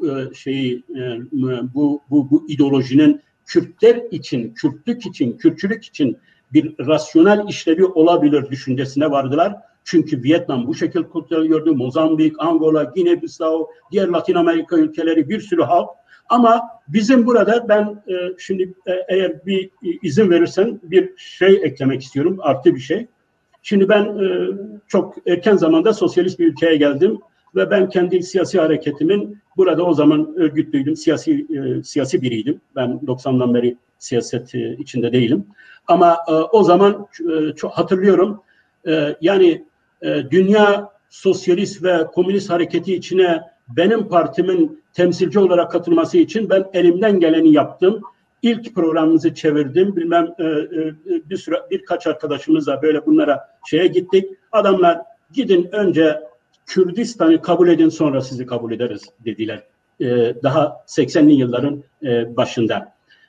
Burada şunu söylemek istiyorum. Aslında Kürt Marksistlerinin sosyalist sistemin imkanlarını kullanarak Türkiye, NATO ülkesi bir ülke içinde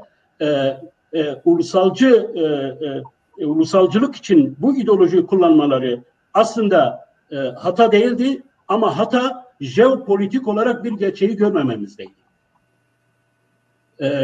Sosyalist sistem hiçbir zaman gözünün önünde, başının ucunda olan, NATO üyesi olan bir Türkiye ile savaşmayacağını ya da ona ters bir tutum içine giremeyeceğini biz göremedik.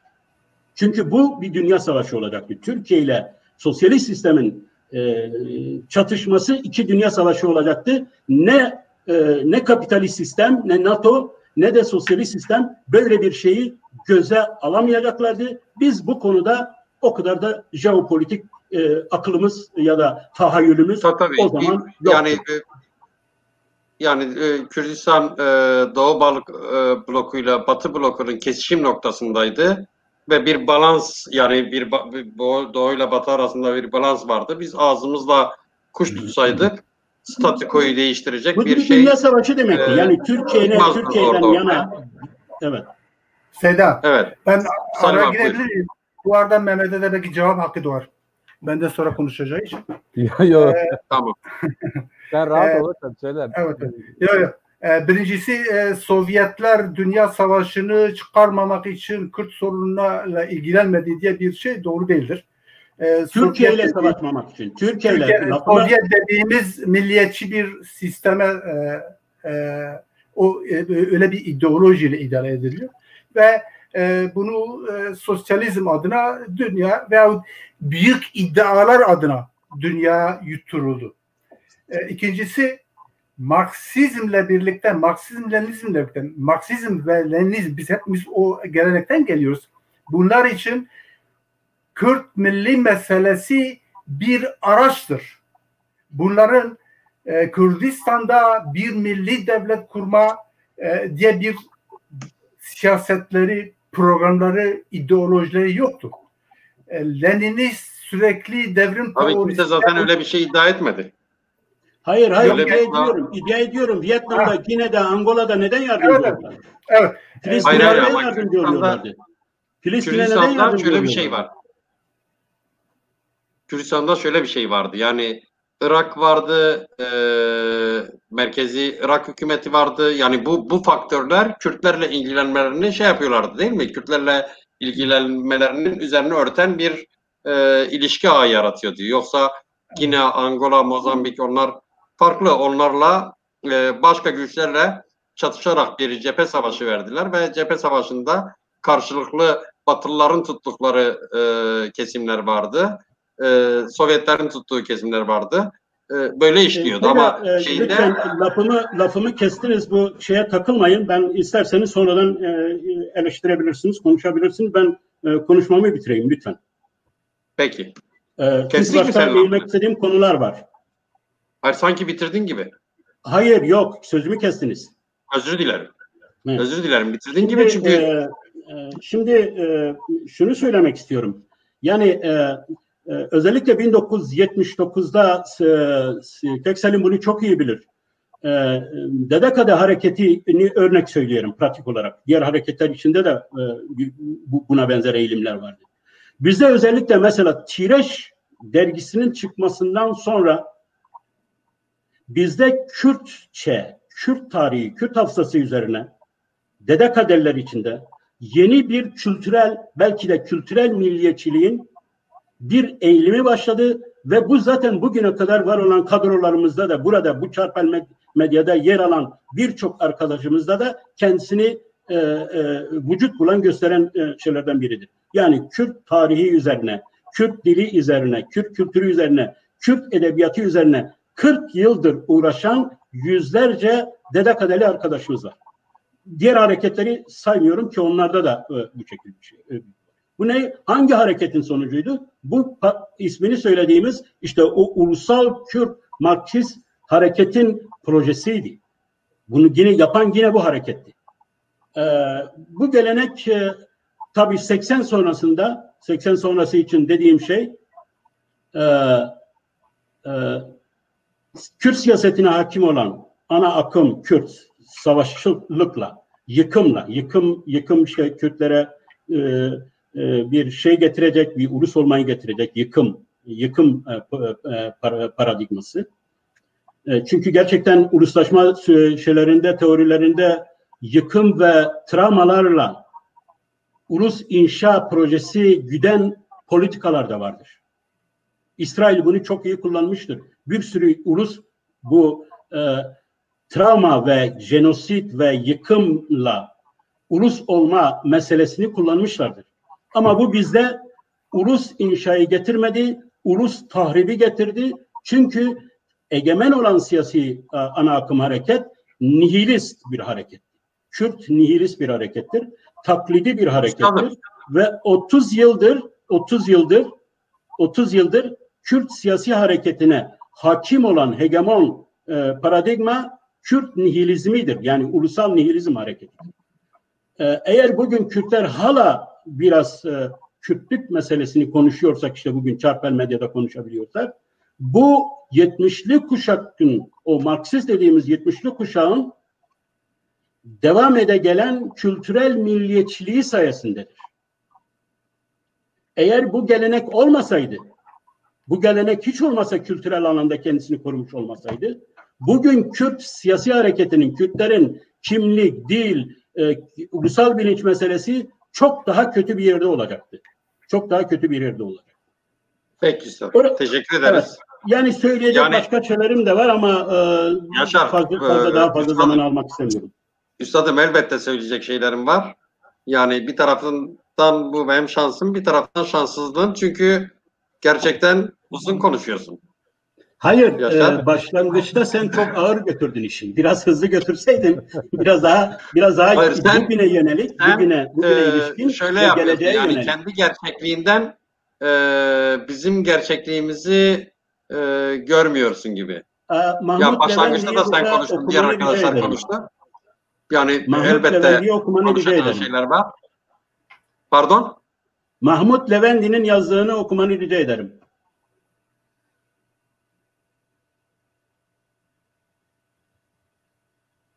Evet, okudum. Şimdi arkadaşlar epey uzattık. Herkesten yani gerçekten son 2 cümle alayım. Hakkını yedim. Ama bir başka programa inşallah. Yaşar'ın hakkını yerim. Senin hakkını yemem. Her birinizden 2'şer cümle alayım. Buyur. Yani daha konuşacağımız çok şey vardı tabii. Yani sorularımız ortada kaldı. Toplam herhalde 2 soru sorabildim. Buyur Mehmet. 2 cümle. 2 cümleyle söyleyeyim. Birincisi şu olsun. Bana başarılar dile. Birincisi. Sana başarılar diliyorum. Bundan sonra bu başarıların devamını da diliyorum. Bu toplantıda ben hiç itiraz etmedim. Az konuşmaya itiraz etmedim. Ben her zaman az konuşmaya da hazırım. Önemli olan senin programın verimli geçmesidir. Benim kuracağım ilk cümle şudur. Kürt Ulusal Hareketi kendine özgü, yani A'dan Z'ye kendine özgü bir formla yürümemiştir. İçerisinde bulunduğu şartlara göre kimi zaman inanca bulanmış, kimi zaman sosyalizme bulanmış, kimi zaman milliyetçiliğe bulanmış, döneme göre devam ede gelen bir süreçtir. Bunu böyle görmek lazım. Yani belli bir görünümüne takılıp orada kalmanın bir alemi yoktur. Bundan sonra nasıl ikinci cümleme geleyim. Bundan sonra nasıl bir hal alacağı bizim kurgumuza bağlıdır. Yaşar Hoca'nın da çözmeye çalıştığı, benim de az çok dert edindiğim, biz nasıl bir Kürt Ulusal Hareketi istiyoruz ve nasıl bir şekil almasını istiyor ve etkide bulunuyorsak o şekilde devam edecektir. Bunu o kadar da karşılayıp konu değil ama şu olabilir. Sosyalizm ve Kürt meselesi Seyda sana bir şey olsun, konu olsun bence. Yine çağırırsın bizi, yine konuşuruz yani 70'ler 80'ler ve Kürt meselesi üzerindeki etkisi diye. Teşekkür ediyorum. Tekrar başarılar diliyorum. Bir daha başarılar diliyorum. Ben teşekkür ederim Mehmet. Çok sağ olasın. Salim abi 2 cümle. 2 cümle bu olacak. Birincisi... Önce abi bu geceyi verimli buldun mu? Vallahi bayağı tartıştık. Yani artık bunu izleyicilere sormak lazım. Umarım onlar da memnun olmuşlardır bu programımızda. Peki abi. Sen güzel idare ettin. Arkadaşlar çok güzel düşünceler öne sürdüler. Sana başarılar dilerim. Hocam Seyda taraf tuttu. Sen tarafını tuttu Seyda. Seyda. Ya aynı düşünüyoruz herhalde. Yani, ya, o kadar da değil. O bizim gibi düşünüyor. Öyle mi? Tamam. Önemli olan şudur şu anda Kürt milli bilincini geliştirmek, en azından Sinn Féin gibi olmak. Yani Sinn Féin'in sözcük anlamı Xwebûn, kendin ol. Yani biz de kendimiz olalım, Kürdistan'ı olalım, Kürt milli bilincini geliştirelim, buna sahip çıkalım. Bravo. Teşekkür ederiz. Yaşar? Ben şunu söyleyeyim, 2 cümle. 20. yüzyılın başlangıcından günümüze kadar 3 büyük hikaye vardı. Biri nasyonal sosyalizm, diğeri sosyalizm, üçüncüsü ise liberal demokrasi hikayesiydi. Nasyonal Üçü sosyalizm, de problemli. Üçü de problemli değil mi şu an? Nasyonal sosyalizm 2. Dünya Savaşı'nda bitirildi. Evet. Sosyalizm ideolojisi 1989'da Berlin Duvarı'yla çöktü. Evet. O hikayede etkisiz hale geldi. Günümüzde de liberal demokrasi hikayesi bitmek üzere bitiyor. Evet. Çok kötü bir şeyde. Demokrasiler çok popülist sistemlere kayıyor ve antidemokrasiler üretiyor. Şu anda aslında insanlığın ve bizim de gittiğimiz yer çok iyi bir yer değil. Çok müphem bir yerdeyiz. Çok bilinmezlikler içindeyiz. Bu nedenle sarılacağımız tek şey kendi evimizdir. Evimiz de Kürdistan'dır. Yeni bir Kürtleşme hareketidir. Yeni bir ulusal bilinç atılımıdır. Bunu felsefesiyle, sosyolojisiyle, kültürüyle yapmaktır. Bizim şöyle bir şansımız var. Hepsinin bu yanlışlıklarını, hatalarını değerlendirerek aslında aydınlanmayla uluslaşmayı bir araya götürerek, benim geçen programında söylemiş olduğum şey, 20. yüzyılda aslında ulusal tahribatların en büyük şeyi aydınlanmayı sanki bitmiş bir mesele gibi aldılar, kavradılar. Yani bireyin kendi aklıyla kendisi olması ve özgürce düşünmesi meselesini. Ama aydınlanma liberal demokrasi doğurdu ve liberal demokrasi de gidici üstadım. Hayır, aydınlanma çok şey doğurdu. Aydınlanma yeni bir ideolojiyi de, yeni bir medeniyeti de yeniden doğurabilir. Ve biz bugün 21. yüzyılın ilk çeyreğinde hala uluslaşma süreci devam eden bir ulus olma avantajını kullanabiliriz. Bu şansa sahibiz. Bütün bu şeyleri değerlendirerek daha liberal, daha demokratik bir farklılıkları ve özgür bireyi ve aydınlanma hikayesini kullanarak çok daha mükemmel, iyi bir ulus inşası yapabiliriz. Aslında Türkiye'nin şansı da Kürtlerin ulus olmasıdır. Kürtlerin Türkiye'de liberal demokrasinin, Türkiye'de diktatörlüğe son verecek bu çılgın, yanlış homojen ulus anlayışını demonte edecek tek şey Kürtlerin alternatif başka bir ulus olarak Türkiye'de olmasıdır. Ve bu Kürtleşmeyi ben sadece Kürtler için söylemiyorum. Metodolojik olarak aslında Ermeniler için, bütün azınlıklar için, bütün diğer kimlikler için herkesin kurtuluşu tek alternatifi. Bak gördünüz, İslam olamadı. İslam bile milliyetçiliğin, Kemalizmin alternatifi olamadı. Birleştiler, yaptılar. Şu anda homojen bir şekilde Kürtleri nasıl bitireceğiz? Kürtlerin oyunu nasıl bozacağız? Bütün hesapları bu. Bu her gün bunun bilincinde olmalıyız. Yeni bir Kürtleşme aslında Türkiye'de yeni bir Türk ulusu isteyen, demokratik bir Türk ulusu isteyen, liberal bir demokrasi isteyen Türkiye'de herkesin de yapması gereken bir şeydir. Biz nasıl Türkleşerek Türkiye'de diktatörlüğü, tek homojen milleti yaratmaya alet olduksa, şimdi de demokrasi ve iyi bir kültürle ulusların yaratılmasında Kürtleşme çok önemli bir araç olabilir. Çok teşekkür ederim üstadım. Çok güzel bağladın. Evet. Teşekkür ederiz arkadaşlar. Sevgili seyirciler, ilk programımızda şanslıydım. 3 arkadaşımız da gerçekten konularında, alanlarında yetkin, entelektüel insanlar konuştular. Bana çok fazla iş bırakmadılar. Hatta zaman zaman zorlandım. Bazen zor olarak uzattılar. Hepinize iyi geceler dilerim.